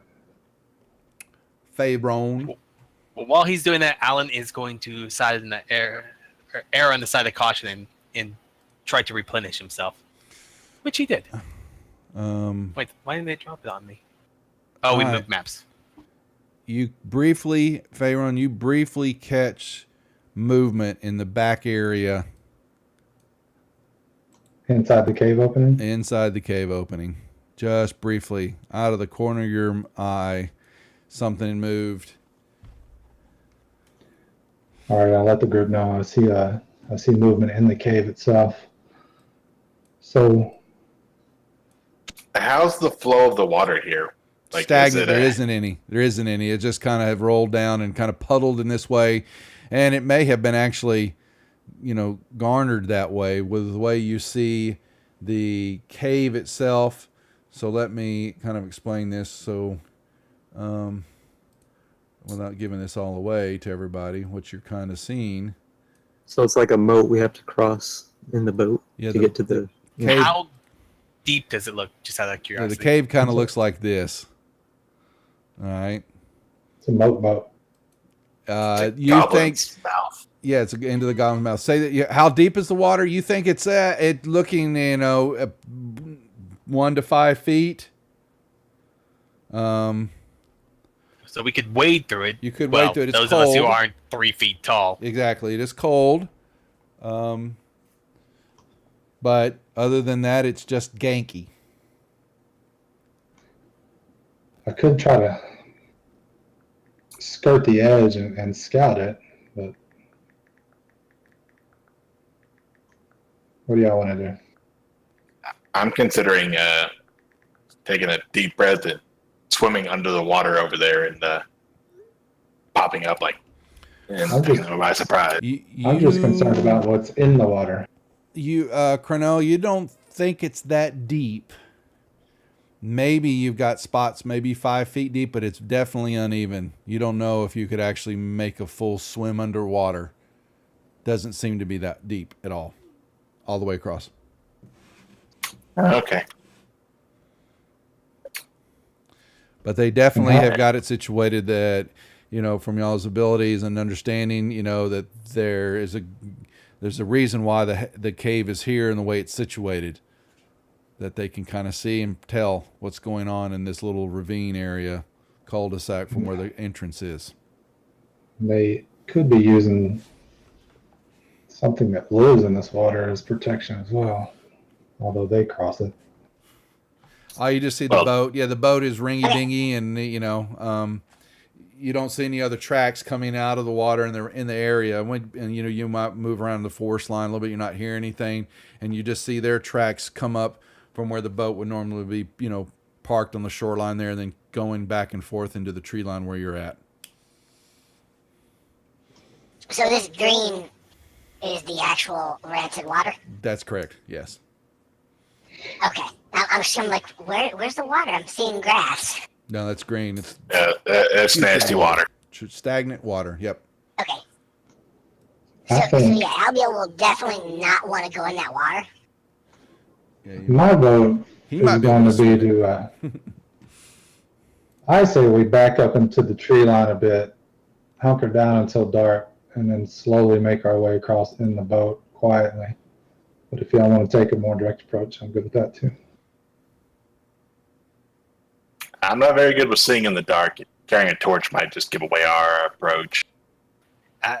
Aren't goblins more worry, active I at got night? you covered on that. I don't know. Do I know that, Mr. DM? Say that again. Are goblins more active at night? Do I know that? Roll me a nature check with advantage. Or survival. Either one. Yeah, they like nighttime activity more.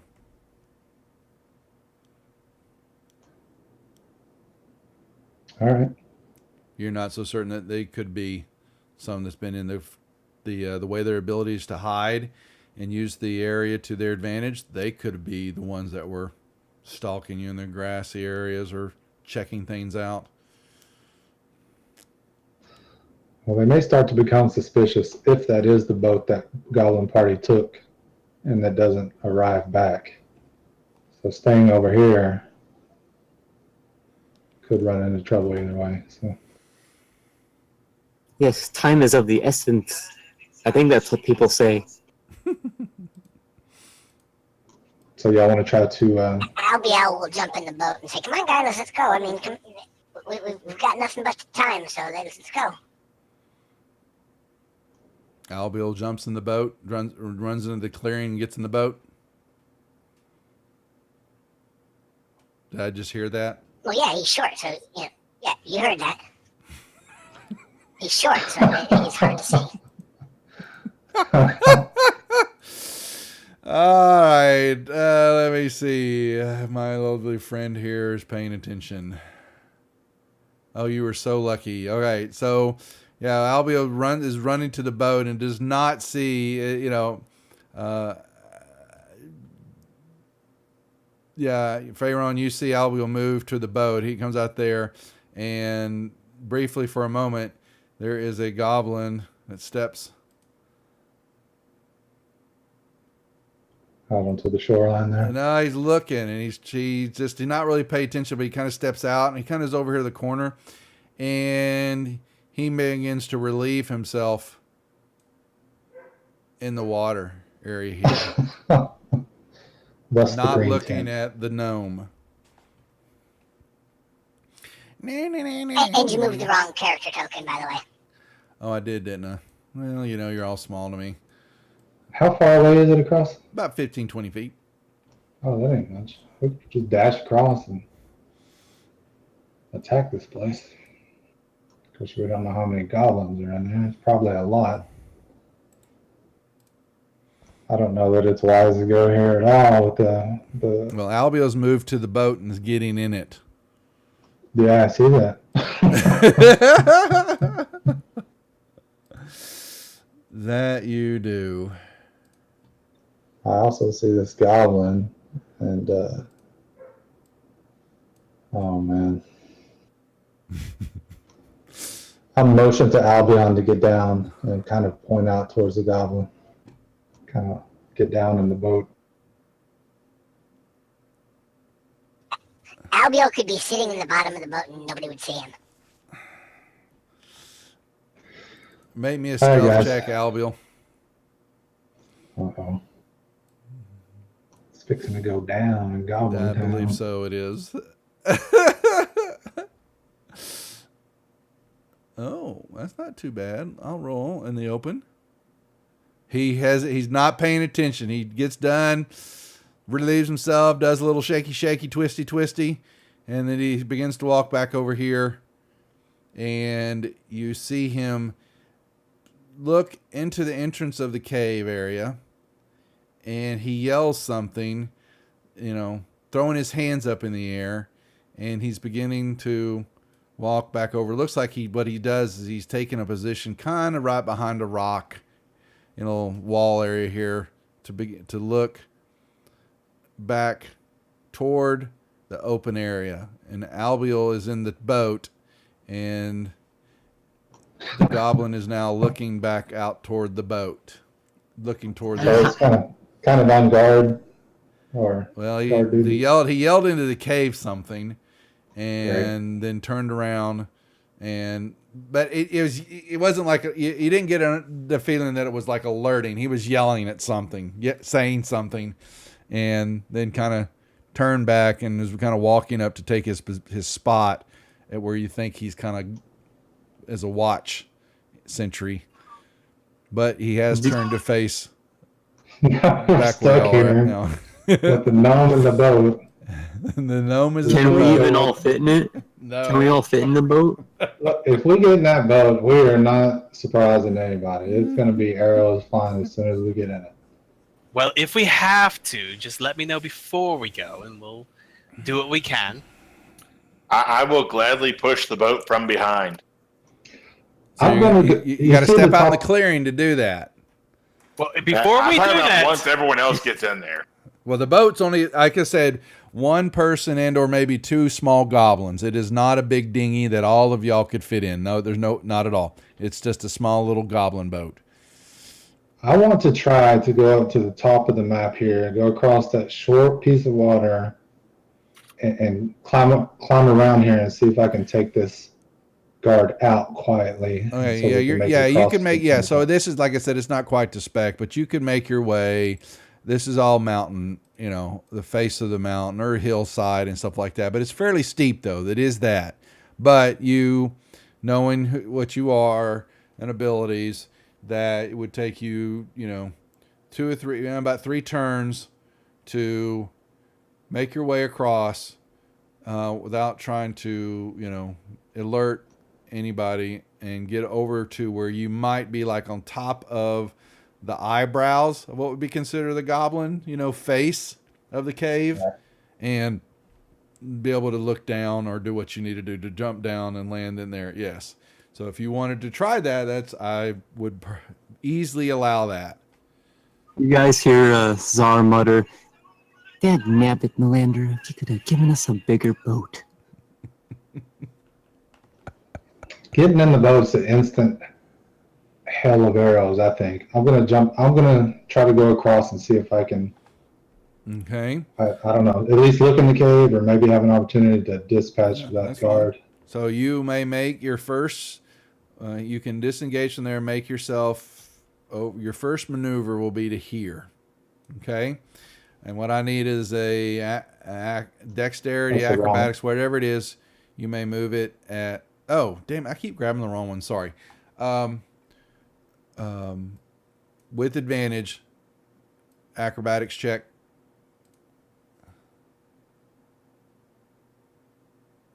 Oh yeah. Okay, so that's your first movement with success. While he's doing that, what's the rest of the party doing? Waiting? Did someone want to push the boat? Well, I was going to, but he's actually, yes, we'll be a distraction. I will get out behind the boat. I'm going to get as low as possible into the water to where basically my head's just sticking up behind the water behind the boat and just push it.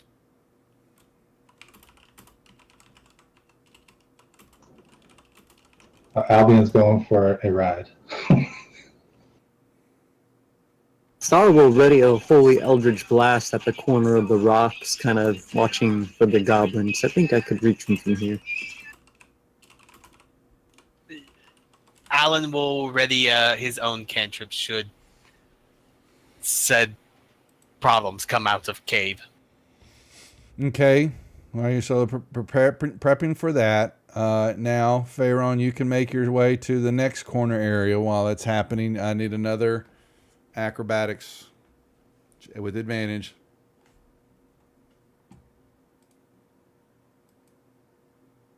Okay. Nice work. You're doing good. You have not alerted anybody, and you have been able to keep your feet. The rest of the group, anything else from y'all? Or are y'all watching with awe as your ranger? My mouth might be open, drooling a little bit, wiping it. Nobody saw. Nobody saw. All right. Very good. All right. One more. Here we go. The money shot. As Pharaoh makes his way onto the top of the face of the goblin cave. Make me another check with advantage, please. Oh, look at him knocking say it out of the inspiration. park. I vote inspiration. Yeah. Oh, look at that. You know what? Okay. Actually, all of you should have inspiration, please. I actually give it. Oh, thank you. But I didn't give it. So one of the questions was, does everybody have a healing potion? Because I think I gave y'all healing potions before y'all got pushed through or Praetor deal or whatever we did and all that. But I had to check with other DMs. Normally I give As far as I know, we were told only the starting equipment and Yeah. nothing else. Yeah, I say, if I remember in the Monday group, I was the only person that asked if I could buy one before we left. yeah. So, but I don't think, Answolf and Matt, they're really mean with their demon and all that, and they don't let you have anything. I mean, like I said, they're not even telling me part of my own story here. I don't know what the hell's going on. That's why I'm in the dark. I'm a mushroom. I'm fed shit and kept in the dark. So. Oh man. I'll cast the light on Duff. Oh, you're gonna need more than that. So, all right. So what you have? Yeah. So y'all see the ranger definitely make his way onto the eyebrow. That's right, guys. They really all are so mean. They're listening. I take it all back. That was prank phone call. You see make your way there, but make me a stealth check now at advantage, please. Perron, as you begin to try to maneuver yourself to peek up and over, or peek up, around and look down into the cave upside down. Look at that, double 20s. Oh my God, he's wasting them now. Double 20s. I mean, you actually could probably drop down in front of the goblin and he would think you're still rock. That's how good you are. And so, yes, you see the goblin standing there watching out, and he keeps looking intently at the boat. And though his interest has been piqued by something, he can't quite tell, what's happening over there. And then he looks back over his shoulder back into the entrance of the cave. And what you see in the entranceway, when you kind of look as he turned his back to you, you will see a little bit ways in some wooden tables sitting in this little cave area. And they're not in really good shape, but there are some goblins sitting at these tables, and they are eating, some food, drinking something. They, look like they're trying to use what they think are some wine goblets, or it looks like silver, some fancy silver that doesn't look like it belongs here. Somehow, forks, knives, spoons, goblets, and they look like they've got the initial P engraved in on them. But the goblins are using that. Really? I didn't get any laugh from anybody on that? Wow, that's... I was chuckling to myself. That's we're muted. Uncool, you bastards. I was gonna say that's racist, saying goblins can't have nice stuff. They had to steal it. Yeah. Well, they think they have found some of it. Found some. They don't know where they found it. You don't know where that is, but yeah, maybe. Yeah. Well, Alan, y'all don't know because you're not. You don't get to. Does it have that. P's? Does it have P's engraved it has in a P engraved on them. Okay, and they're using it. It's and they've kind of bending them and breaking them. And there's a couple tables here, and they're eating some just food. Dead meat, rancid meat, things like that. They wish they had better stuff to eat. And you also see a couple of small barrels. Looks like maybe some other supplies kind of laying on the ground. Some half rations. There's maybe a goose and half a carcass of a deer there. And it's poor quality though. Everything here, some ropes, some boards, and it looks like they're trying to make another boat here. But they haven't quite got the hang of it in this room. And they throw a bone every now and then, with barely any meat left on it, toward the goblin that's kind of standing guard. So you see that the cave kind of goes toward the back a little bit, and there is a little glowing torchlight. Or a little light of some sort. I don't know. Why would they say there's a light? Oh, it's a little, let me see. There's a light source there, but I can't tell what it is. Would it be a cooking fire? No, it's not. I'm actually going to say there is no light source there. So, but you can actually, because you can see in the dark. So is it the light that we saw coming up here, maybe? No, well, I'm not sure why they think there's a light there, but these are goblins. They don't need the light, and the elf has got dark vision, and he can kind of see back to the cave. Looks like it goes deeper into the mountainside. Glancing back towards the boat, do I see the boat moving this direction? I don't think they've moved it yet. Albio's just sitting there. No, I was gonna start pushing it. Yeah. Okay. All right. Would you? Okay. So you make me a strength check there, Cornell, as you walk up and kick the boat to push it into the water. Oh God. All right. So he does that, and is our goblin. He's still not paying attention. Oh my Lord! He's got his back turned, and now the boat is kind of moved, and there's not a. I'm not really putting a rock there, so the boat kind of moved about 10, 15 feet. And Okay. I'll follow it into the water. We're just gonna, as low as I can get behind the boat, slowly push it across. Make me a stealth check, please.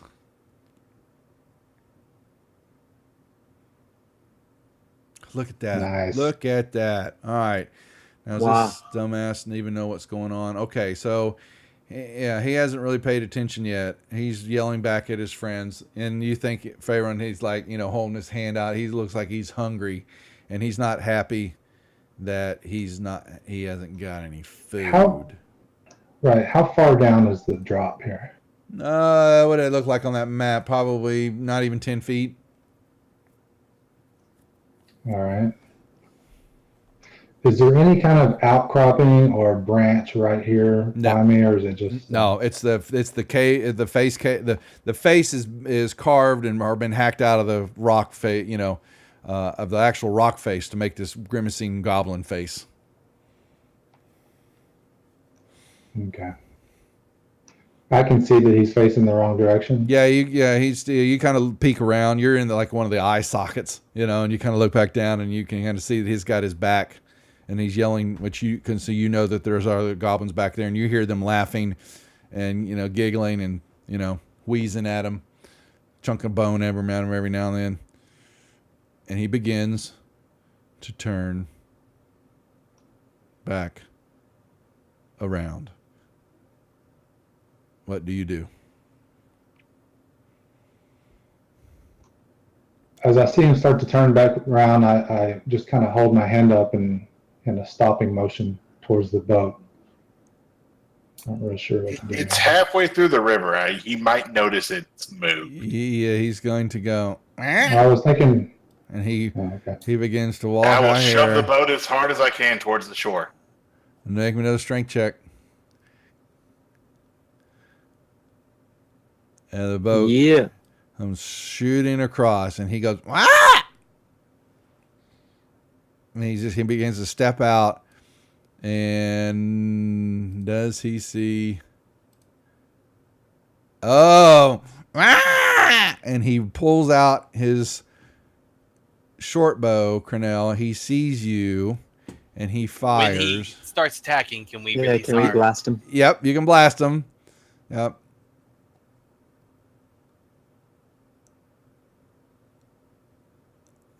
And he's gonna get his shot. He got his shot. God damn.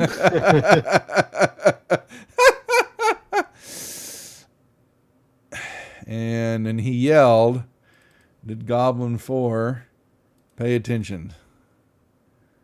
No, he didn't. Oh my God. Okay. So you guys can, let's attack, roll me initiatives.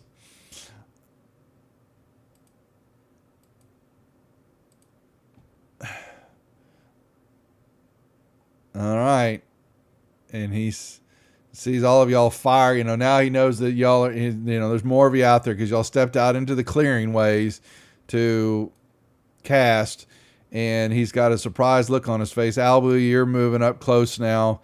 And you're beginning to see the head of the goblin as he's looking at straight ahead and then looks down and sees you in the boat. And with that being said, Cornell.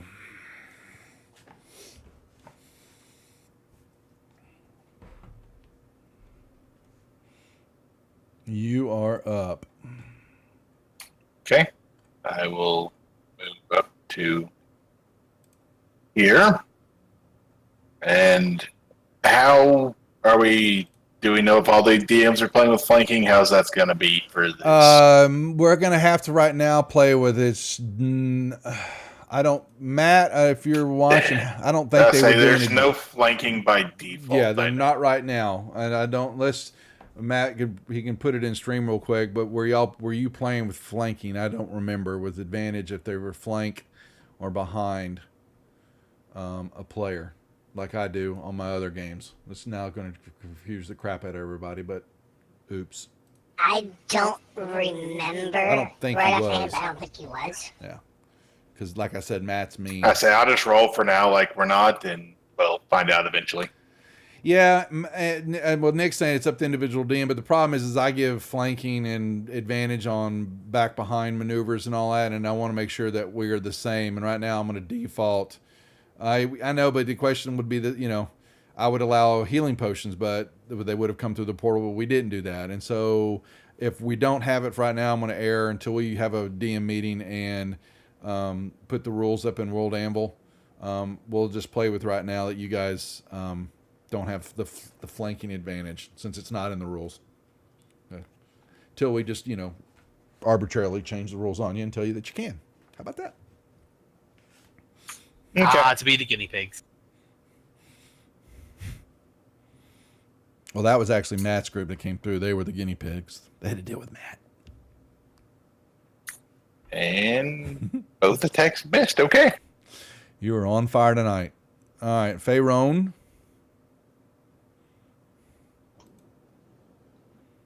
Oh, Matt's not watching anymore. I thought All he was. right. So I see these events unfold, and I'm just going to draw back a bow and shoot right down at this dude's dome. Okay.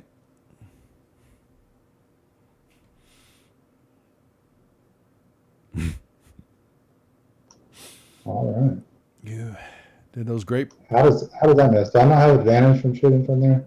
No, not with without the flanking maneuver. You wouldn't have advantage. It's not a surprise. Unless he's hidden. Yeah, you can roll. I'll give it to you because he doesn't know you're there. So roll. You can roll that attack again. That's fair. Oh, you just needed to roll one die, but he's going to go ahead and do it. Now he's going to throw out the crit on me. All right. Yeah. This is a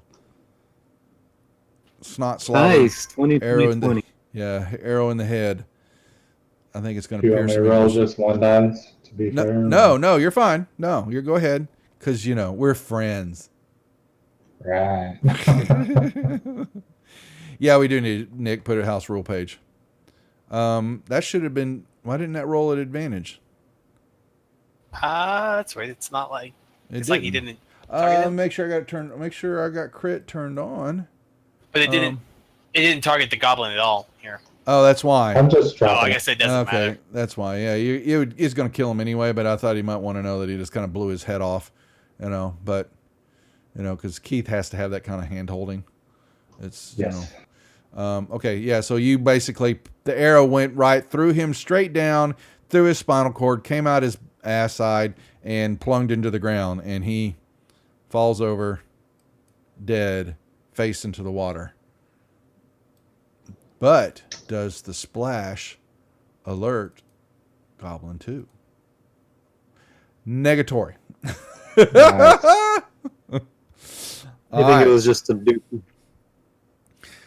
I guess Alan will move down the shore a little bit and ready a cantrip should more friends come running out because we don't know. They don't know nothing happened. Mm-hmm.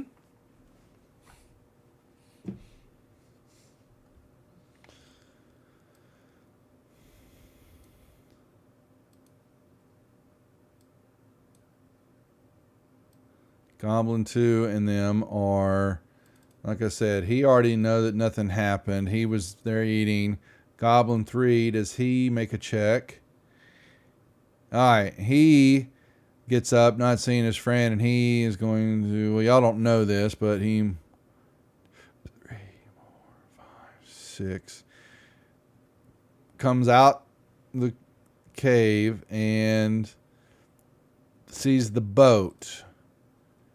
And and he's just kind of looking there because he doesn't see Faerone. You're up above, and Crenell, you're kind of on the side there, and Albio's in the boat.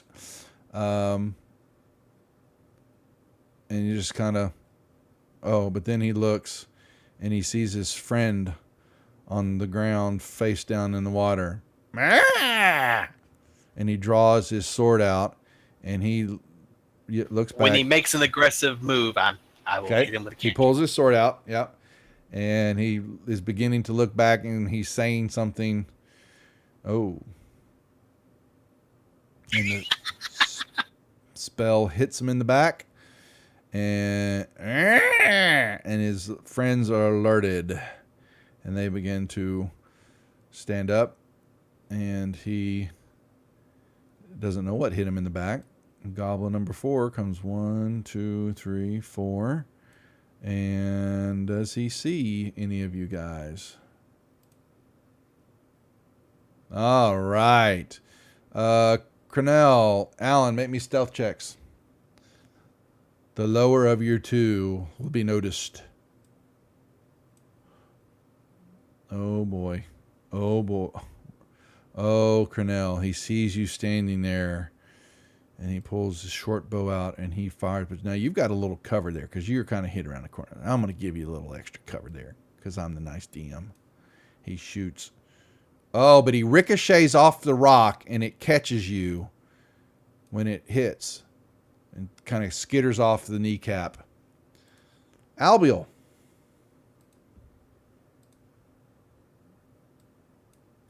Okay, let's see. I think Albiel will jump out of the boat. You might want to lock tokens. Oh, I didn't? Shit. Okay. Locked.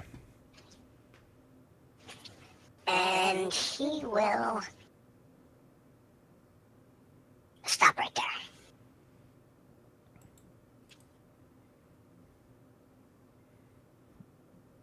And they're both kind of looking at you step up out of the boat. And you get this wide grins, toothy grins, and they're kind of laughing.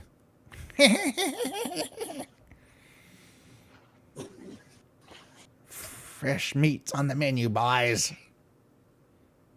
And he will put up the good old devil horns, and I gotta target him first here. Although his devil horns are middle fingers. Yeah, they don't look scared to you. I think you gave them a thumbs up in Goblin. Yeah, you did. Trying to see if okay, they still take damage, just only half. Yeah, they both stagger. One almost falls. The other one. Now, why has this guy got disadvantage on his action? From my cantrip. Thank you. Thank you. All right. And there. All right, so that was a nifty little burning hands from Albiel, and that'll be about it. Zah. Can I see number 4? What cover would he have? No, he's out in the open. You're fine. Yep, you see him. Okay. You're And slightly dark small vision. one. What now? And Yeah. and Albie is small. Yeah, you got dark vision. You're seeing fine. I will holy Not bolt with at that. number 4, and I will miss, and I will save Melandra. You're hurting my feelings now. You might want to change gods there, buddy. All right, I will run over here, hopping over Albiel. They all let out screams. He'll start with 4 because he shot me,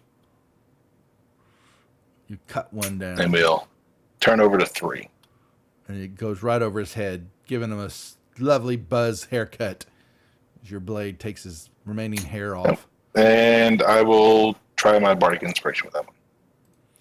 Oh, you used it up earlier. Sorry. Oh, it just it was doesn't. still on there. Oh, Yeah, it okay. Yeah, baby. Oh, No, I don't think so. Sorry, I saw it on there still. I went to go get water. I don't know if he gave me one. Yeah. All right. Yeah. Anything Yeah, else? Bardic Inspiration should fall off on the roll. Albiel. It's not coded properly because Yeah. since you choose when to use it, you can't really code it on roll. Yeah. Correct. Favron, what you doing? I'm gonna hop down here. All right, that's going to make you but- 10 feet down to hop down. Yeah. So you still got 20 movement left. I'm just gonna hop down right I there, don't know, and technically, it could just be a 5-foot jump. He's 10 feet up in the as soon air. as I land, I'm gonna let an arrow fly Okay. at Goblin 3, Sweet. and probably miss. Yeah. So I should've zoomed in on everybody. Alan. Alan's not particularly pleased with this, but he will wade through the muck. And Nasty. Getting your special outfit dirty. he's going to look to say, all this muck is all your fault.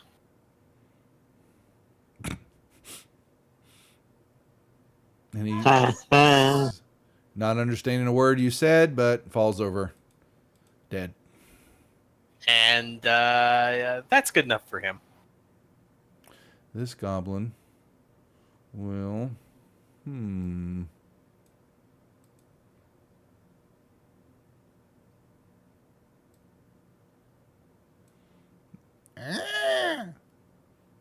he will... Well, actually, is he smart enough to do that? Let's see. No, he will...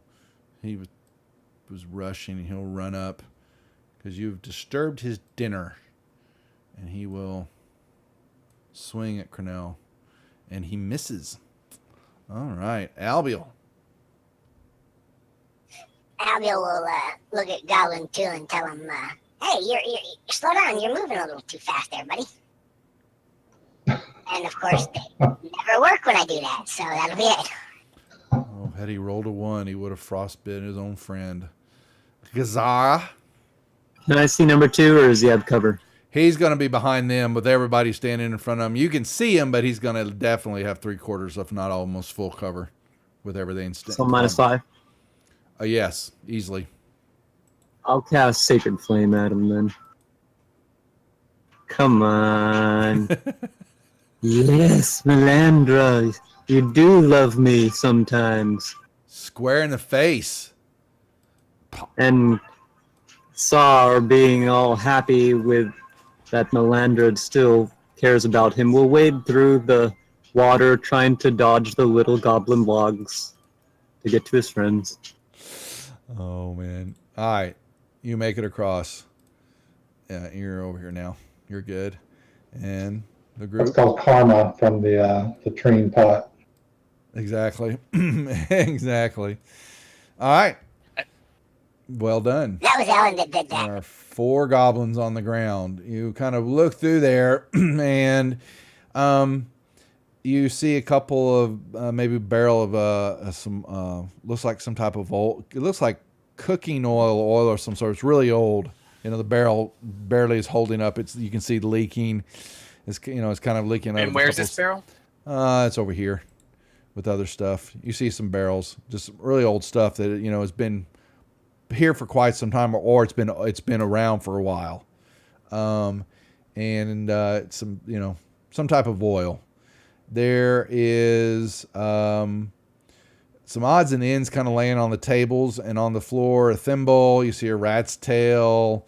Some dice that look kind of funny. There's some a flat cap, like a little hat. It's kind of laying on the ground. And you see on the hat, there's some little bitty, looks like little rice pellets that are on the hat. And most of them aren't moving, but there's 5 or 6 that kind of move. Little bitty rice that moves on the hat. I'll be able to walk over to the rat tail and put it in his pocket and say, this will work for an ingredient, an alchemy ingredient. And then he'll look at the hat and... Hold on, I will. Maggots? Puzzle. Do you think they're lice? All right, the rat tail. There is the dice. There is a thimble, a quill that's broken, and this cap. Oh, Albio's got a quill in his own. He doesn't need that one. This one's broken, but they're in the party sheet if y'all want them. They're all unidentified, if that matters. Oh, crap. They are? Okay, my bad. They're not anymore. And the hat stuck to it on the side also is a piece of rotted cheese. That is what the lice are, you think, attracted to.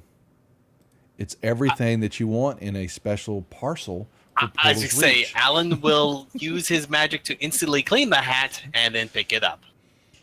Yep, it's in the party sheet. There you go. You've got your little. Sorry, we'll take the dice if no one cares for the Yeah, dice. and you pick them up, and you tell that there's one of them is loaded. You know, a little off for you. Wow, Melandra has blessed this die. I will use it. And yeah. So anybody want the lice? Now this thimble, is it a goblin-sized thimble or is it a human-sized thimble? Because if it's a human-sized thimble, Albiel could use it as a cup. Yeah, it's human size. A little bit. So I think he'll grab the thimble too, just for his. Is our familiar silverware lying about to be gathered? Yes, it is. Pieces of it, but it doesn't look like it's a complete set, unfortunately. Oh, that's fine. He knows somebody who'll be very interested in the sparkly, shiny silverware. Yeah, you find a spoon that's kind of bent and flattened out. They're not sure what the spoon was. Definitely a butter knife that's kind of bent, and the fork that's missing like one of the prongs in the middle, and the other two are kind of bent in different shapes. Yeah, really funny. Everyone's gonna make his way more towards the back of the cave and make sure the area is safe or not any more. Well, you're seeing that there is more to it. What was that on the floor? A boot? Junk. Yeah, I don't know what it is. It's probably just a rock, actually. It's a rock. At this point in time, Albiel will cast light on the thimble and hand it to Cornell. And say, here you go. Something to light your way.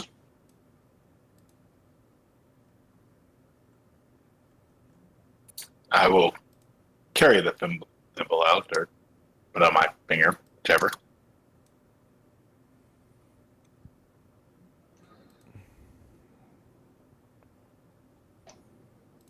All right, so I'll let the party know that the cavern continues on around. Do I hear anything? Not from where you're at. Nope.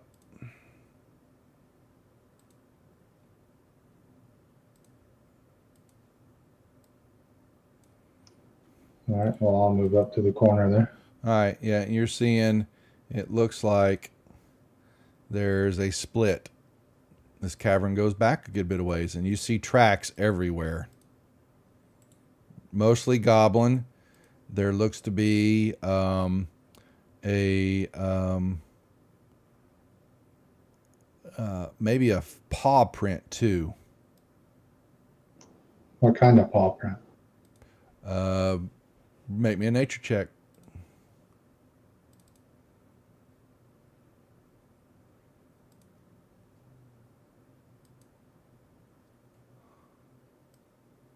This perception and nature checks ain't cutting it. Yeah, you're not. It just looks like a paw print of some type of beast.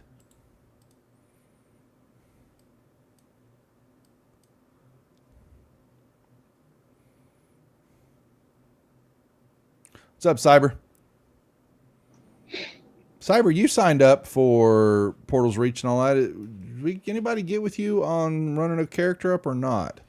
Because I know I saw you sign up. And actually, Nick, if you're still watching, I know there's a new one or two new signups on the discourse page. Make sure we reached out to them. All right, so in a low voice, I let the party know that it goes around and the trails actually split. A lot of goblin tracks and tracks of a beast unknown. Cyber, make sure if you still want to get involved, because I know Andrew, we've got he's in Japan, like we were talking about. He's running some stuff, but we're also doing some actually role playing stuff in the actual Discord channel. So you know can't get a game in, or still at least want to be involved and try to catch a game another time, because we'll run some other times. We just got to come up with a game plan. But I don't want you to miss out if you want to play. If you know, I know it's a different time for you, time zone and all that, but we might, once we get a few more players maybe that can play in the time frame that you can, I don't want you to miss out because you've been part of the channel. So we'll at least maybe we can work up a character. At least you Duff, can get involved. Is that an opening? No. From where? The green arrow? Where's the green? It's supposed to be. It's just more of an open area where there's water and all that. But I'm not playing. It's not there. Yo. Oh, okay. Yep. I just want to make sure we weren't running by and. No, you're not. I'll tell you. We're we're not playing the full map. So that's it's cut off right there. There was, if I had to show you, it was just more of an area around the backside, where the cave area, and I wasn't playing it that way. So that's okay. all. I just wanted to make, like I said, I looked over. It's like, oh crap, are we leaving a whole bunch of goblins behind us? No, you're not. No, I'll tell you. So we're gonna cut some of it off. This is just the scenario playing with this to get started. All right, so y'all kind of move up. Yeah, so Pharaoh, you're moving around the corner, and you will see. Looks like it kind of ventures off and goes this way, and you're seeing more heavy tracks are going to the south than they are to the east.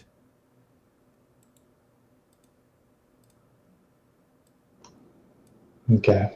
I'm going to shoulder my bow and draw my scimitar. Okay.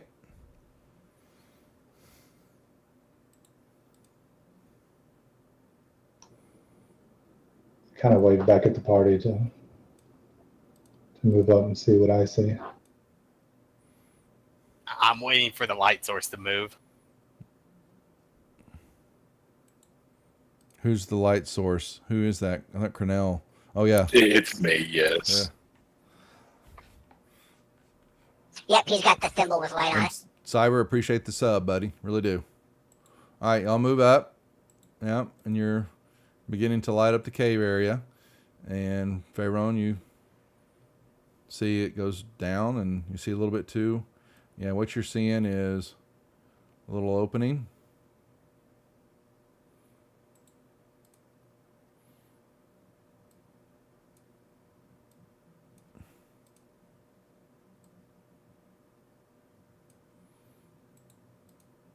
But most of the tracks go down. Most tracks go south. Yes, they do. All right, I kind of point down to the tracks and silently keep moving this direction. Okay. You will look down, and it... Emphasizing silently.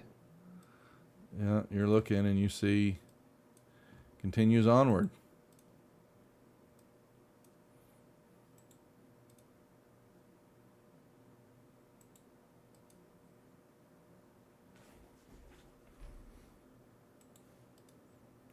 All right. Sar can Let be me, quiet. He talks to the voices in his head when he has to be quiet. You I'm see... looking around for, I'm going to start looking around and paying attention to any potential traps or anything I'm not seeing here. Not seeing anything other than lots of footprints, crap on the ground, and you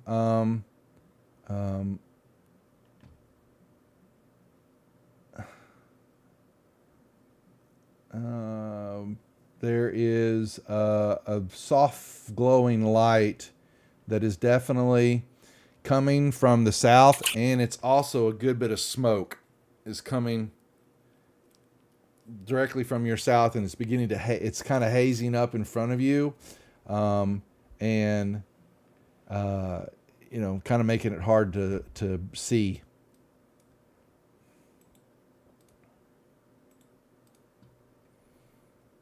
And our boys with the light moving up. All right. You will move down here, and you, your eyes, it's got a lot of smoke, more than you're used to, and you kind of peek around, and you will see an opening, that has got some more tables. There's a bed that's kind of laying on the ground and some filthy sheets. And you see some goblins standing around, and they're yelling at each other. And in the corner back over here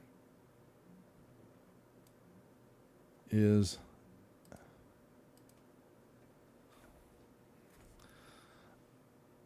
a large monstrosity that you recognize as a warg. I reckon. Okay. Well, out of character, I don't know what that is. So what is that? A It's- giant wolf. Yeah, kind of a giant wolf with big teeth. If they wrote them on Lord of the Rings, Oh, okay. Oh, great. that's a warg.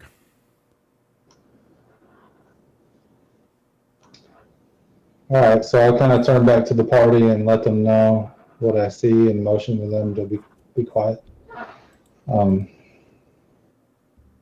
Santa's a little helper, so that's right. Well, Cornell walked up with the light. He said be quiet. He didn't say anything about not bringing the light. Oh no. This is, So this goblin gets a little interested. He's beginning to move this way. This one's out of kinda- curiosity, they're moving Go ahead. over to, looks like they're going to lay down. What? out of curiosity, what's the ceiling height in here? That's a good question. I'd say probably 10, 15 feet, you know. It's a small cave area. Not it's big enough for the goblins and just barely big enough for this warg.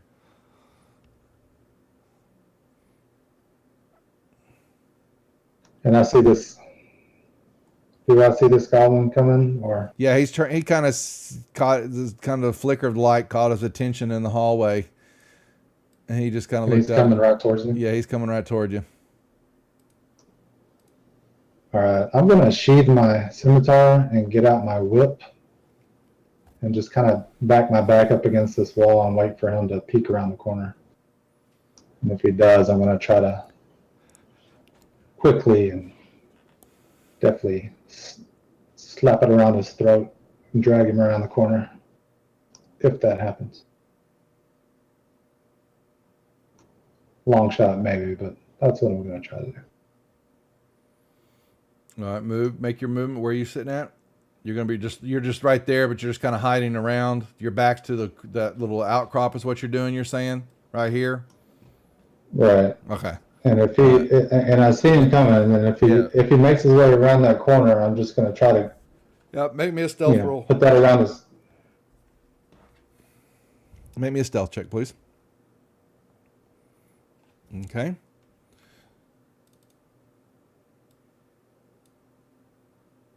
All right. Anybody else? What's the rest of the group doing? Because you see him put his back up against the wall. I do the will ready same. a cantrip. Should stuff go south? This group, you can tell they're first level. There's no bonsaiing in. Like I'm used to with you guys on Monday night. We're not playing idiots this time. That's true. Right? All right. Well, He's, to be fair, I have the same intelligence as Crew Cash, but he's not as stupid as Crew. all right. He comes walking around the corner, just kind of nonchalantly looking. All right. As he comes around the corner, I'm going to attempt with a surprise. I guess it would be grappling to You can try to grapple him. Yeah. It's strength with on the strength. whip. Yeah, around his throat. So my attempt is to immediately try to choke him so he can't scream. Well, so the grapple's different from the whip. The whip actually has an attack roll on it. You could try to, hit him with it to, Well, I think he's trying to use the whip like a garrote. yeah. So Just it would be, like it's a a link. that's fine. Use it as a grapple. That's basically what it is. It's strength on strength to grab him. Okay. So you're going to Okay. roll a strength check against my goblin strength. And I got a 10. You got to beat a 10. Okay, so you flip the whip around his neck and pull it tight. Right. I'm trying to just pull him up against the wall where I am, where he won't his legs won't be kicking out back. All right, so you've got him. And you're choking him for a second. What do you do? With the intent of him not being able to make a sound and hopefully passing out in a minute. But that's what I do.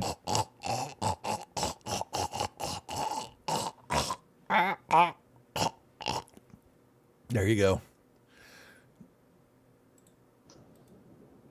You have to kill him. Yeah, you have to kill him. Yeah, well, yeah. To do a non-lethal blow, someone's still got to beat the shit out of him and tell him, until you kill him, and then you're saying they can suffocate him in a number of rounds, but it'll take a little bit. Yeah, exactly. It takes a while. Yeah. All right. Well, I'll just kind of silently lower him to the ground and just continue to put all my strength into crushing this. I was going to say, someone. Yeah, there you go. Cornell, come up there and wallop the son of a bitch. And, yes, thank you. Pummel him with your fist. Are we trying to keep him alive? I have a bag of holding to throw him in. There you go. Do we want him alive or do we want him dead? What was the whole point of this? Or just make sure it doesn't make noise? I think he's trying to make sure he's not making any noise. Yeah, you just see me holding him on the ground, taking the life out of him. There you go. I come up and plunge my sword through his chest. There you go. He's dead. All right. So, yes, Nick, we got to treat him with kid gloves here. They're first level. So I'll hold up my hand with 3, motioning 3 more, and I don't really know. All right. And this one, he was moving to a table to grab something. Yeah, it looks like they're cooking something. It's something foul smelling, and it's burning, and it's just, there's this heavy smoke in the air. And this one goblin, he looks like he's there's a fire burning right here. It's like a cooking fire. Actually, we'll put it right here. And he has he had some iron tongs in his hand, and he kind of laid him down on the ground next to him, and he was going to lay down, it looks like, to catch a rest. And then this other one, he's got a part that's kind of next to the whatever this meat is they're cooking is this big it's a pot kind of sitting on the side when there's this liquid kind of boiling, kind of up on it, and he's got this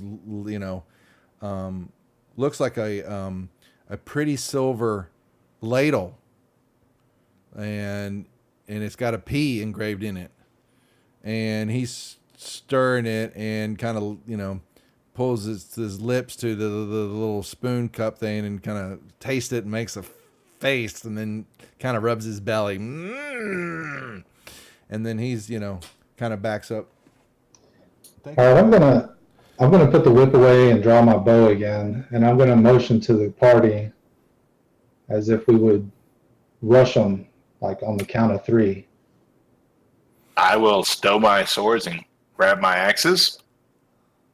All right, and I'm gonna count down to 3, and then I'm just gonna. Alan's gonna wave his hand. Wait. What? He wants to try something first. Okay. He will do his best to get over here without causing a major mishap so he can see into the room. Would you roll me a dex check, please, as you step over the dead body? Don't roll a 1. Oh, darn.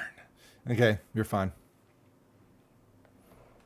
So I was just going to let the party be surprised that there's a ward when they're around after the rush. All right.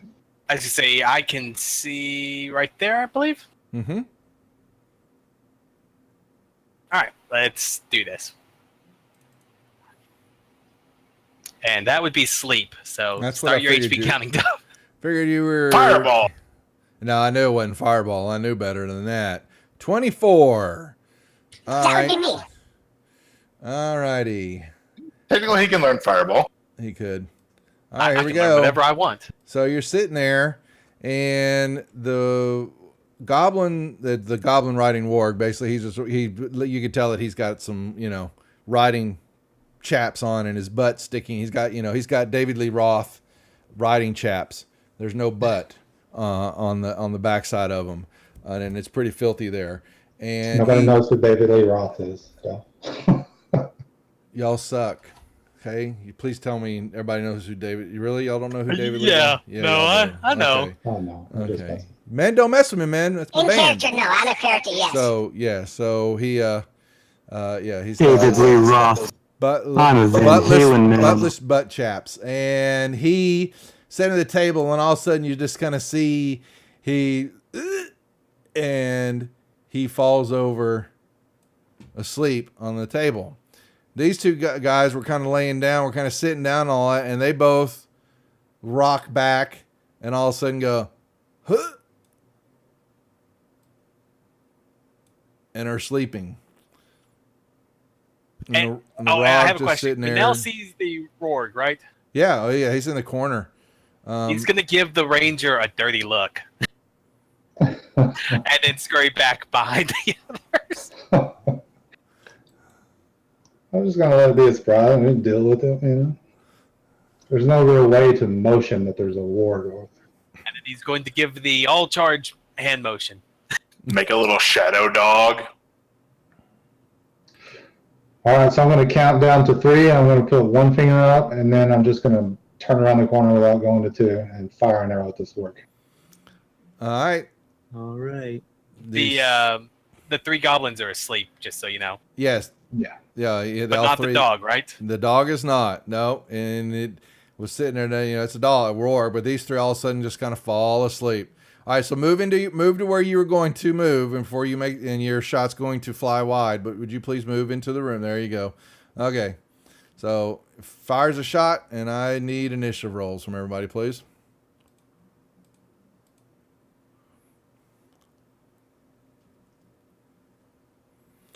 All righty, and.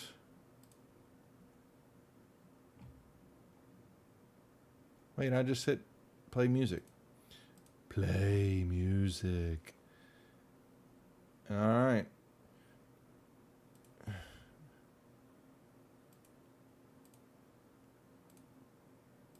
I just pissed off the ward. All right. And I will move up to here. Okay. Yep. And I will throw my 2 hand axes at the ward.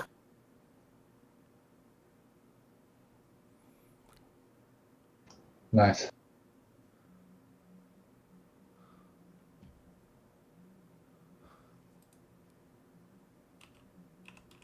And then I will draw my longswords. Okay.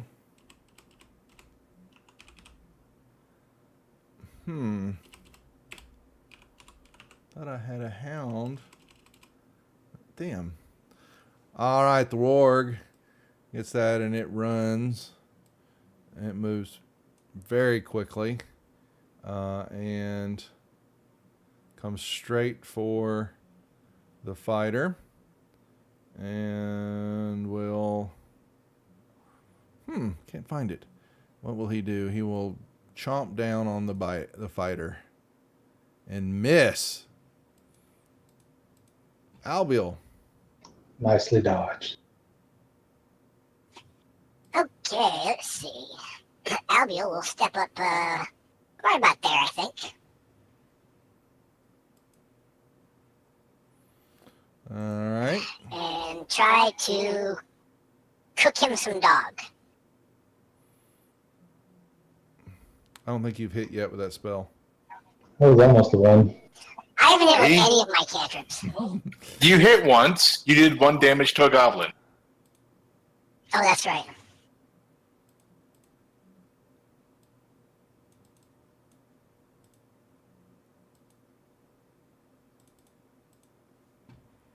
Pharaon. So he's basically 5 feet away from me. He just tried to bite. He's 10 feet. They're 5 feet is next to each other. You're in 5 feet melee range. He's 10 feet from you. I say if you hover over your character, you'll see gray boxes all around you. Those are 5 feet away from you. I'm gonna slide by Albiel here into that spot. That's fair. Yeah, that's right. And fire off another round. Okay.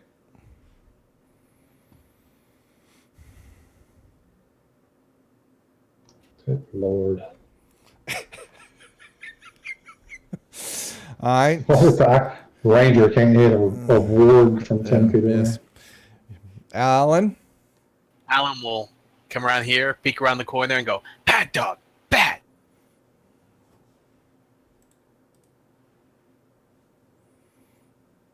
And apparently, that dog does not care, Doesn't. and that's all he's gonna do. Za. Za will come over ha behind Albiel. please. Kind of like knee him out of the way a little bit. Mm-hmm. Sorry, little buddy. I just need to scoot back here. I'll take care of you there, I promise. And we'll hit with this for once tonight. He hits. Actually, twice. That's actually. Oh, is it twice? All right. He takes a good bit of damage. Singeing fur. Smell of wet dog or burnt dog now. Burnt wet And dog. I will use my bonus action healing light just to heal Crano in case anything goes whoopsie in the next couple rounds. Whoopsie. All right, Cornell. I will take my swords and slash away at the ward. Hit.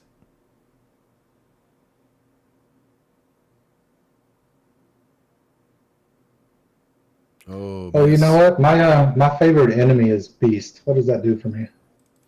Tracking. Absolutely Nothing. Nothing. Yeah, nothing on that other than tracking. You have advantage on tracking them until level 20 when you can add your wisdom modifier to the damage once per turn. All right. Damn Well, it. he will bite again. Oh, man. All right. He hits you hard. And then he tries to throwing and grabbing you. He tries to throw you to the ground. And he has successfully tripped you up. But that's not really going to matter. But Albiel. All right, Albiel, noticing that the fire hasn't been doing shite, well, I'm the only one that's hit something, little sir. ward hasn't. Mm-hmm. I hope the little ward doesn't have its winter coat.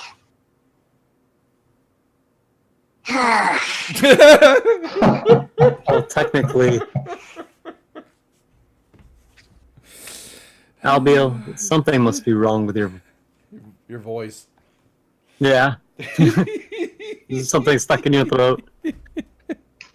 So does changing weapons, does that count as an action, or can I do No, that it's a during- free. So you can drop your bow. Basically, it's a free action to change out. You just don't sheath it. Basically, you have to drop it on the ground as you pull your sword out.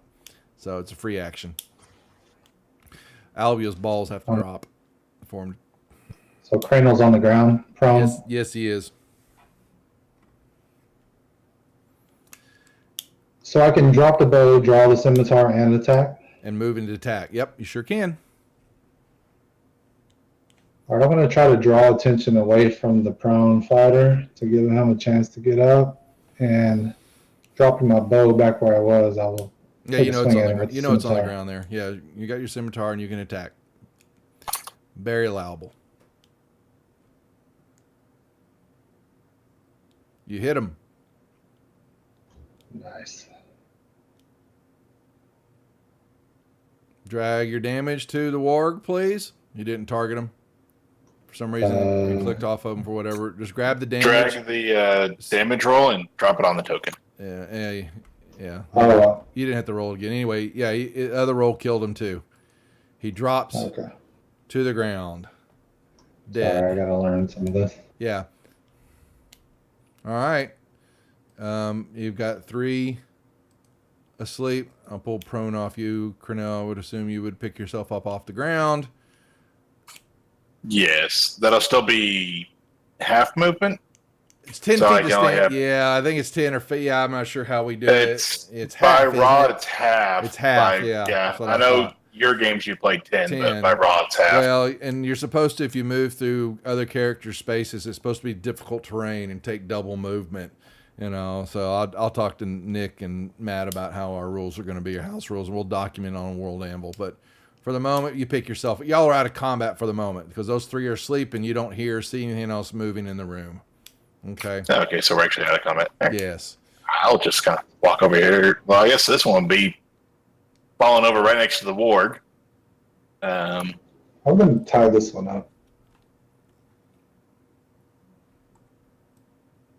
Take him back to camp.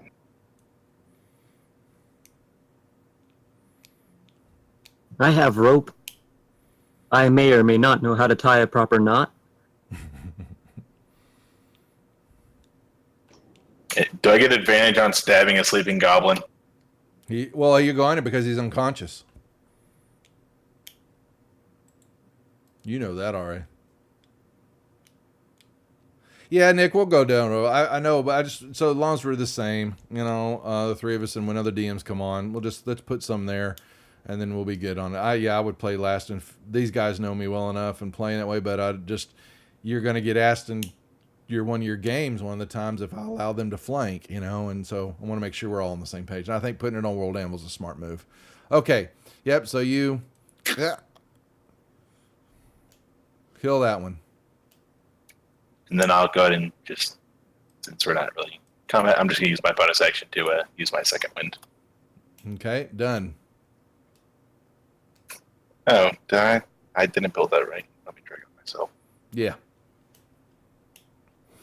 Alio will sit down, rummage through his pack, grab a piece of parchment, his nice Kenku quill, and take some notes on this warg, because he probably has never seen one.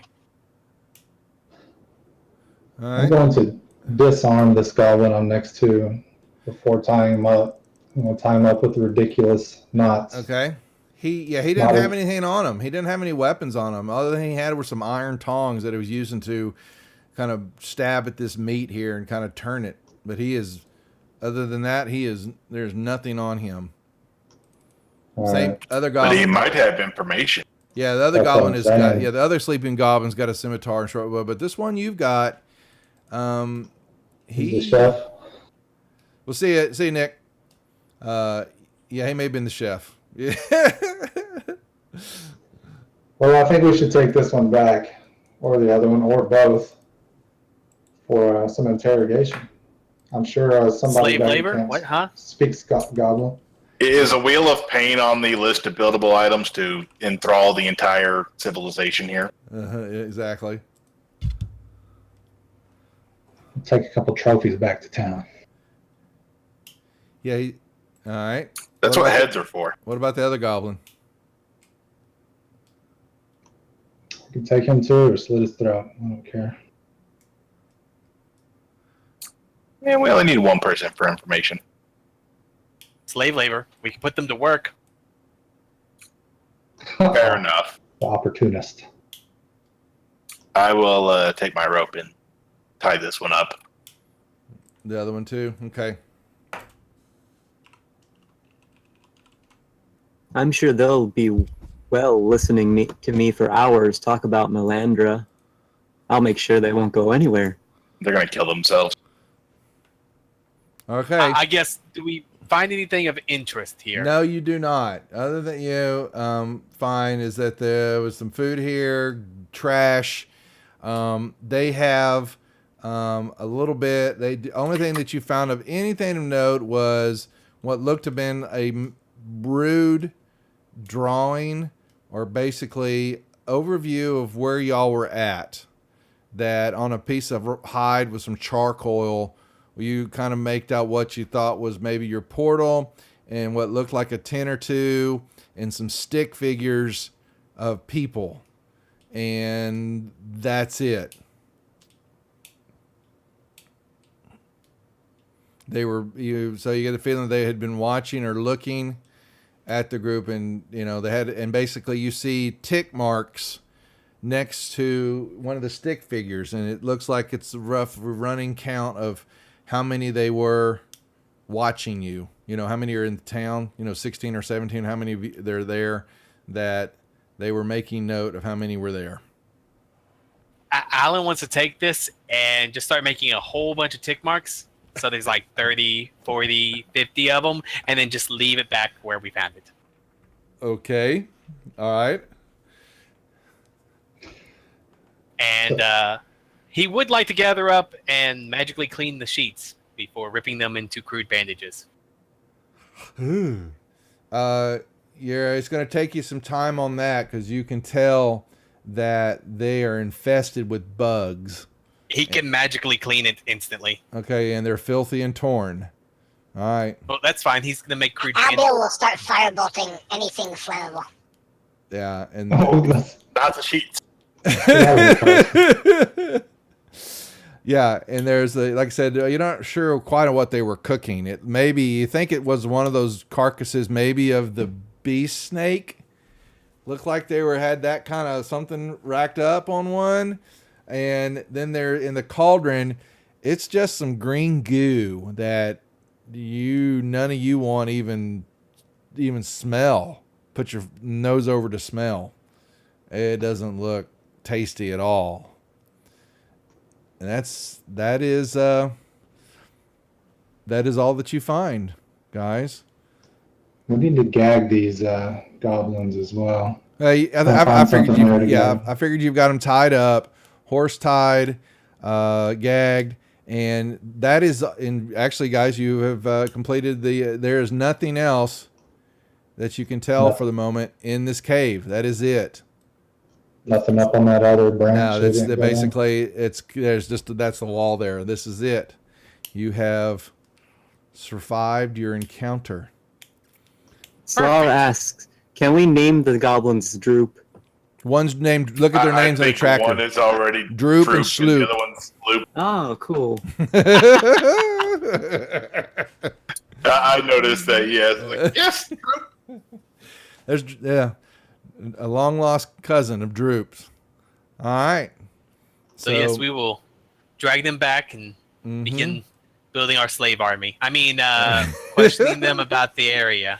All right. Well, yeah. So you can begin the journey back toward the camp. You have. You're not sure. You didn't find any light sources at all. You have As we definitely. exit the cave, Albiel will try to collapse the cave with firebolts and Okay. whatever else. Well, it's he might it's be able to infested do. really bad, and there's what you're seeing is the wood and the what looked like were supplies, whatever. They look like they're really old, and they're rotting away, used, taken maybe. You don't know where they've come from, but they're definitely way past their use or prime. Once I get outside, I will request a magical cleaning for all of us so we don't infest the town with this infestation. Well, I guess that would be what Alan Hold do on. prestidigitation. I need to see how greedy he's feeling. All right, he'll go ahead and he'll do it for free as a show of respect for the hard work and good teamwork. Okay. Slar will give him a gold for it because he's happy to pay for his cleaning. All For his dry right. cleaning. Well, the group makes their way out of the cave, and hold on a second, and you find yourself, nighttime. Dusk is beginning to fall, and y'all make your way with your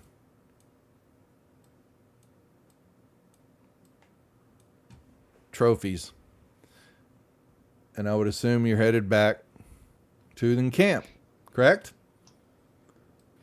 Yep. Sounds like a plan. Yep. All right. Yeah, We have we completed. did something. Yes, you did something. You have discovered some goblins that with what you believe were studying the group, making notes, and we're just hanging Didn't they out in attack some of us? They haven't attacked any, or at least not that I know of. This will be the first of the goblins. you're going to have to report it back to the group. I'll put a recap in tomorrow for the deal, but the rest of you can kind of, if you want to put that in the adventure area, what you had, and that you've got 2 goblins. You've brought back 2 goblins, Droop and Sloop, to the encampment, and anything that you found or discovered, just kind of what base, I'd appreciate it. I'll do a recap too, but whatever you'd like to add to that. And we will be done we are done with our session. Congratulations. So that means Fantastic. so now that's going to, based on the rules now, We level 1s, we'll go to 2. And the level 2s need to go another session for level 3. that's right. Exactly. Now, No. are y'all going to have a system to track that, or is it up to Okay. the player Yeah, to well, that's Nick just use hopped an off. honesty system? Well, no, we're going to track it because we've got a spreadsheet. I just need to make sure Nick's got it up on the Google Drive for right now, that we track the number of sessions. But we would like it also when the notes log that y'all would put down there. Holy moly. Czar, you've got a bunch of notes there. Actually, not in the notes, in the log area. And in adventures, you can put, you want to track, the quick stuff that you need, your portal points, your treasure points. You'll see them in the World Anvil. And then put this session, you can just put Goblin Cave. I think what we'll probably need to do is have each session named so that you know which ones you participated in. So I'll check with Nick on that, because that will help also.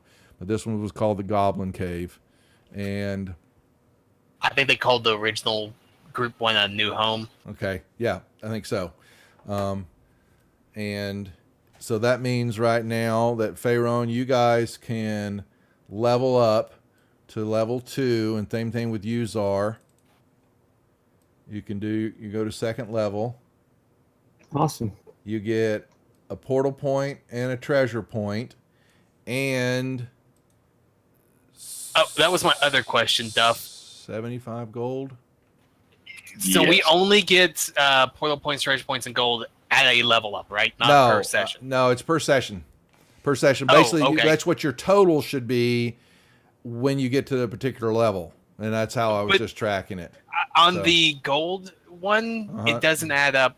For That- level 3, we'll require No, 3 that- sessions. Yeah, and that one does. That one basically, it's when you level. That's no. Okay, no. So 75 gold per level 1. In level 2, you get 75 more gold. When you hit level 3, it now goes to 150. Oh, okay. Cool. That makes Okay. more sense. Yes. So we get a portal point and a treasure point per session, Mm-hmm. but gold only on level. Perfect. Not that there's an economy here. Yet. Let me Working check on to that. make sure on the gold magic items. Players will acquire wealth as they survive games and portals reach. The gain represents the accumulation of gems and precious metals to discover while searching the unknown mysteries.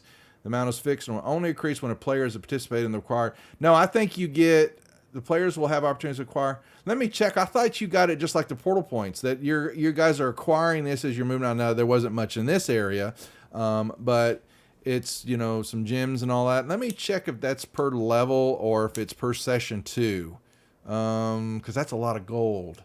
But it could be gems. I say if it's 75 per session, then we're not going to have an economy regardless. It'll be so freaking sunk. Well, but you've got to look at what some of the costs are. So if you go to, like, you're buying your magical items, they're going to cost you. But But those use treasure points. I could afford a Vorpal sword by level 5. No, I don't think that's how we're doing that. Hold on, let me check. I should say, because there's no one's done it yet, so we don't know how it exactly works. But on the player advancement, it says treasure points are spent for magic items off of that, but it doesn't say, do we also pay gold or how all that works? No, none of that's been kind of fluffed out No, yet. the treasure points are definitely from the rolling off the table. The gold points were to be, I think, I must have missed my table. Where's my buying magical item table? I thought I had a table that would show if you wanted to buy something particular that was much more heavier or have it made, then there was going to be cost for that. So I'll go recheck that out. Looks like I'm missing on one of my tables there. There's a downtime thing for buying magic items, but then there's also a treasure point thing about magic items. Yeah, that was going to be because sometimes they're going to want to build something. Yeah, acquiring magic item costs 1 portal point along with gold 100 gold piece and expenses. Spending more time increases the chance of finding a higher quality item. And then we roll up these on the table, and then that could be what could be found at that particular time. But yeah, like the question is, if you get, if it's 75, 75, 75, you're got 200, 300, 400 gold. What you're saying there, you would get the buying of a magical item. Where's my cost on that? Here, I'm going to throw something in the trolls chat. Yeah, go ahead and do that. I'm missing something there. This under the advancement, there's a treasure point, and it lists which tables, how many points they cost, and then the available tiers, which I'm not 100% sure I understand. Okay, but so then there's the tiers 1 buying through one, 4. which costs. Basically, you're 1 through 4. Your level. Basically, 1 through 4, you can get these particular magic item, like magic item table A. Your 1 through 4 level, it's going to cost these for to be able to try to we'll roll off that, and that may or may not be what's available in the store at the time or come across. But to get something like on magic table E, I think you have to be at 3rd or 4th level. Is that making sense then? Because you won't have it never goes higher than until 4. You go to. Well, yeah, we were only doing so our season was only going to go to about 5th level. Is what we're playing right now. And so that was supposed to, and so that means that you're supposed to get to 5th level. You were going to have to play, I had originally thought it was going to be over 10 sessions. So we have a few months to kind of pan things out as people are playing, at least if they're playing once a week. Now, I know Nick was opening up or saying that they might we're talking about allowing more than once a week and all that. I'm not sure how, but let me, understand that we've got the economy not skewed. With only 2 healers that I've seen sign up, having both of them in this group, no other groups this week will have a healer. Mm-hmm. But yeah, I'm missing my tape. Damn it. Okay, so you got to build the Arcanium. Let me see. Is the Arcanium the building where the... Okay, so there's gold points for that. Okay, so if you got like the Arcanium, to get a scroll built for, something created for like 3rd level, you're going to need 300 gold.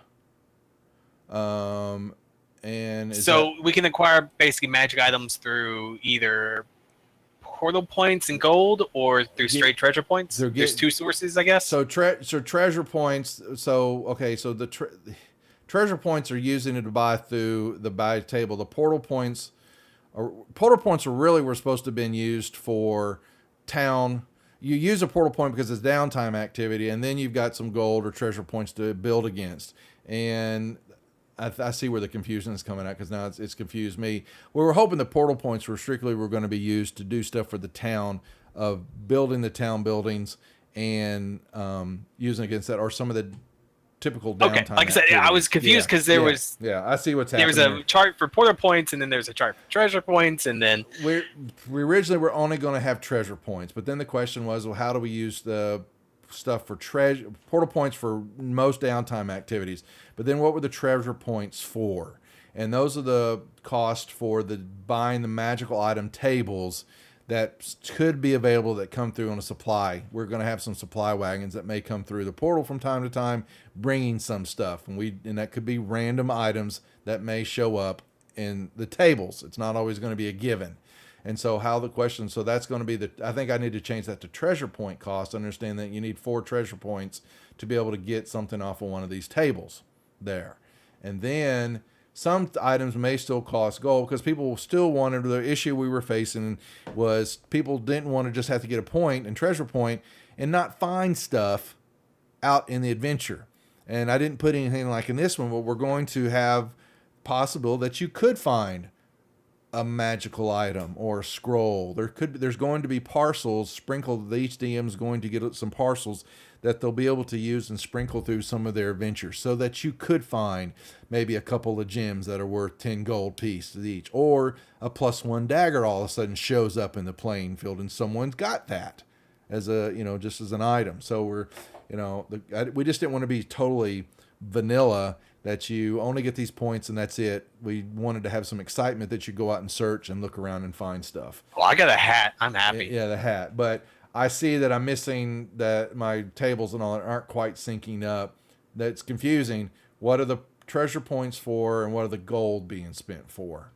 You still use a portal point in your downtime activities, depending on where you want to spend it, because we want it to be a thought process of what am I using the portal points for? Am I going to contribute just to myself and buy stuff and not, or am I going to use them and also contribute to building the town?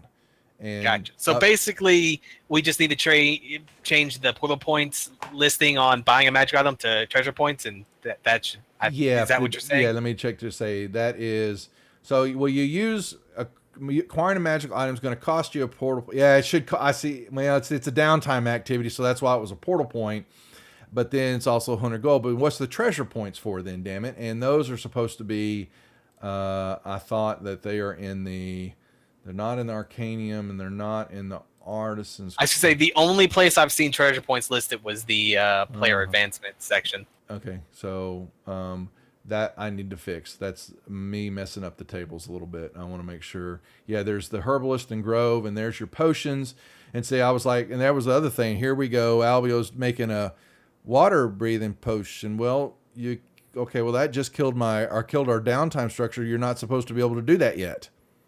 You're going to have to build the structures because that then has the facilities for you to bend and use and create your potion. And right, it needed to get to. I turned off my voice, by the way. So that's fine. So the Herbalist Grove needs to be built first before you should be allowed to make a common potion, and that common potion is going to cost you water breathing 100 gold to make. Mm-hmm. And 3 days. Yeah, exactly. And so I'm like, and that was my other question. How are we going to get like basic stuff? Because we couldn't buy anything before coming through. They're there. That is that there's going to be, I didn't mean to ruin it for everybody. We're going to have some wagons coming through. There's going to have to be because my character is built around using a healer's kit, but we never were allowed to. Like, we couldn't buy anything before coming, and now we're here. There was a discussion for a while that we were going to go, let's just make it bone ass hard. That they are really struggling and surviving out here. And so, you know what? There aren't supplies. You're going to have to slowly start building the encampment and the buildings and then start foraging and building up the stocks. And you're going to slowly have the experts that are going to have to be able to ones that go in and create this stuff. And we still could do it. But I think there was going to thought, well, would it turn everybody off, or would some people care?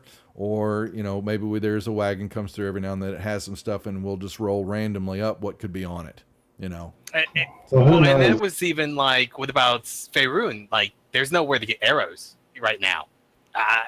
So unless he's a Fletcher with gear. Right. Exactly. That's By the way, I grabbed my bending. shot.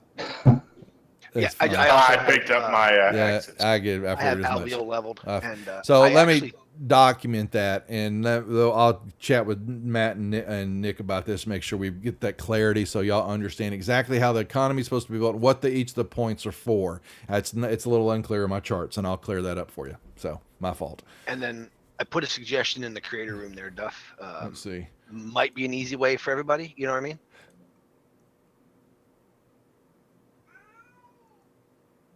Easiest way to track levels would be tab instead of your normal EXP, just how many sessions you need before you hit that next level. It is.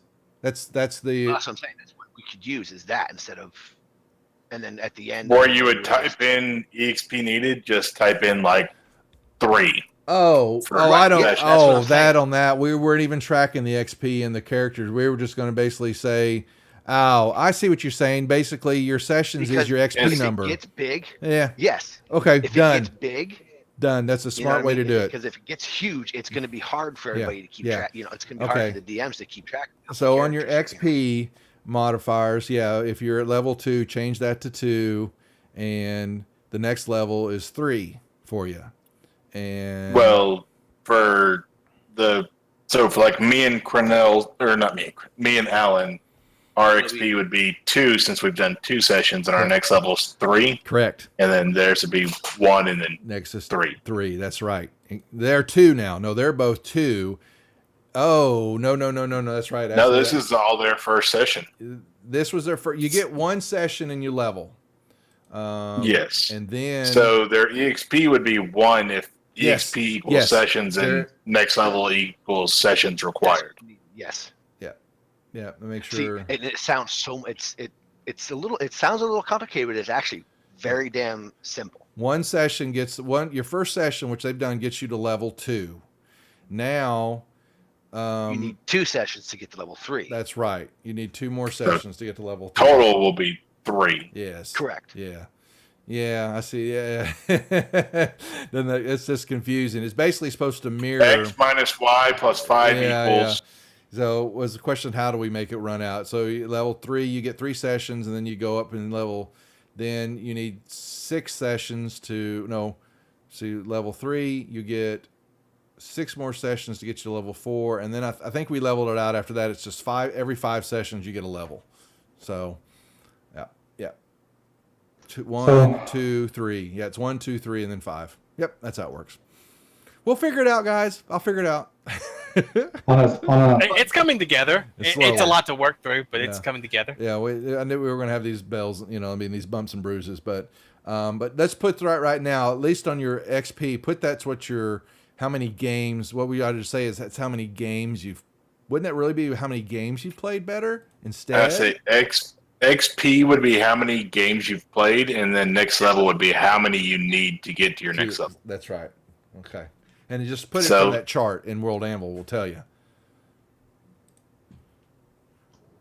So leveling, none Yes. of that's automated, right? I have to go through. Okay, here so and what you change. do is open it. Here, I'll walk you through it real quick. And anybody, the rest of y'all need to go. We appreciate it. We'll keep the stream running here for a little bit, but we want to thank everybody for watching.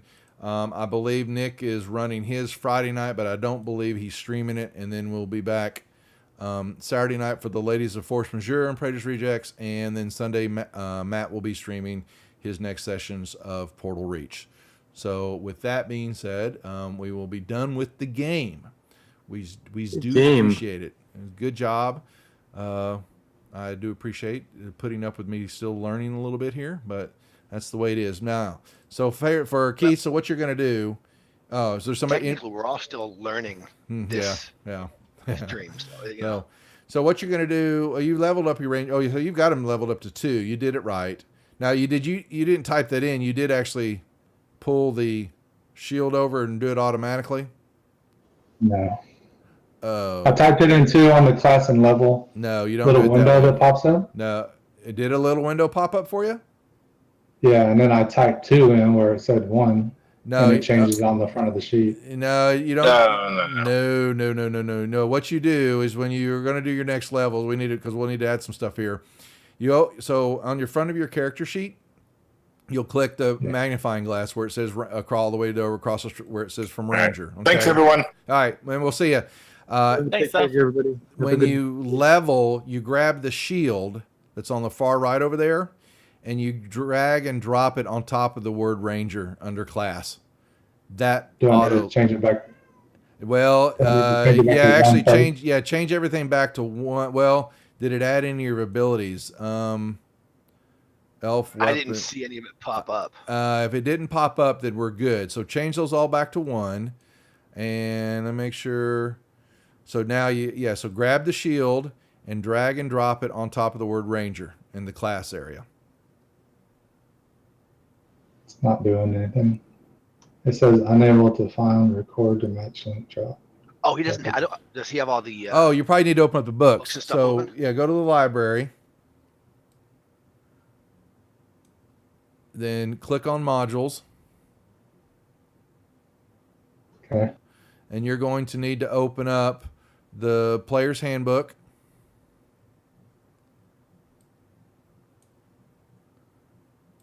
And what's your Ranger? Was anything special about your Ranger? Or is it strictly just the standard?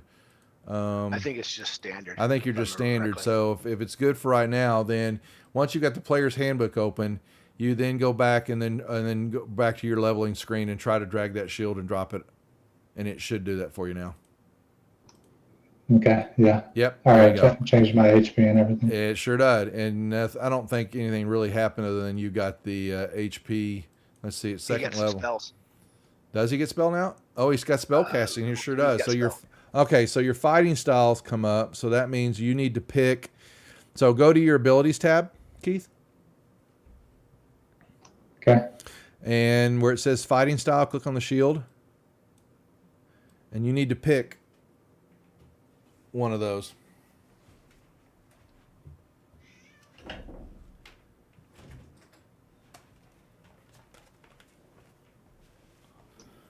Okay, so how do I apply that? Which one you want it to be? Archery. Okay, so what I will do is I'm gonna code that it's +2. Well, actually, we'll do it right now easily. So you go over to your go over to fighting style and put next to fighting style the words in there. Put archery in parentheses, please, like it is for beast and your favorite enemy, so we know what it is. Okay. You added okay, so and I'll fix it now. So what we'll do is we'll go over to the actions tab, and you're going to click on the magnifying glass next to your longbow. Okay. And where it says bonus for attack, put in a 2 there.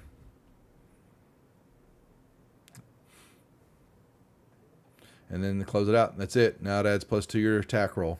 Okay? You're done with that. And it looks like, so now, actually you're going to get spell casting. So you're going to need to go back to your abilities tab and click on the spell casting shield. So it opens that up. Okay. And you're going to get, as a ranger, it looks like, and roll down your deal, you're going to get He gets two spells at first level. So click on, so the spell casting you open up, click on the shield for ranger spells, so it opens up the list there for you. Okay. Then go to your actions tab, and you're going to see you've got 2 spell slots there, and down below spells. So now you get to look at those first level spells, and you get to choose 2 of them, and you grab the shield and drag it over and drop it in the spell area. Into the spell slaughter or Just into where it says spells. Yeah. Mm-hmm. Level 1 spells. 2 of them. Yep. Mm-hmm. If you want to know what they are, you click on the shield next to them, and that will bring up the description for the spell.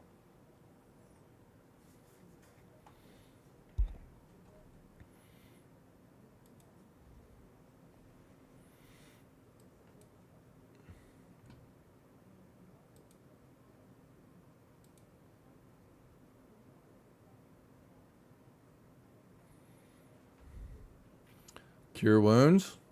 All right. There you go. Those are the 2 you should have. That's mostly done. I think that's it then. You are done with your next level. You get, when you pump up, you're going to get another spell, and you're going to get archetype and primeval awareness. Yeah, some other stuff coded, but you're done. Your character has now been leveled up. Awesome.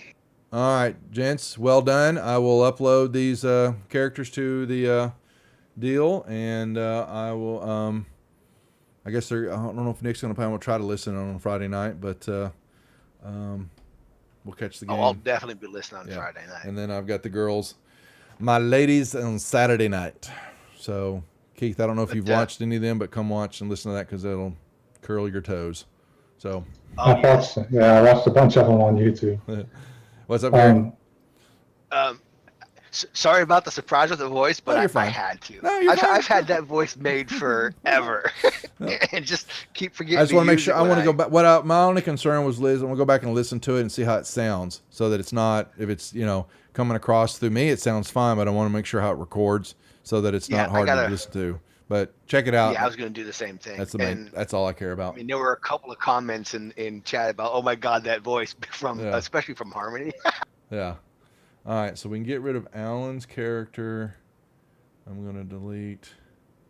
All right, guys. Well, that's it for the night. I appreciate it. We'll proceed on for the next time, depending on who gets to play. But I'll follow up if y'all can put some little recaps of what y'all liked, and what happened with your characters in the Discord.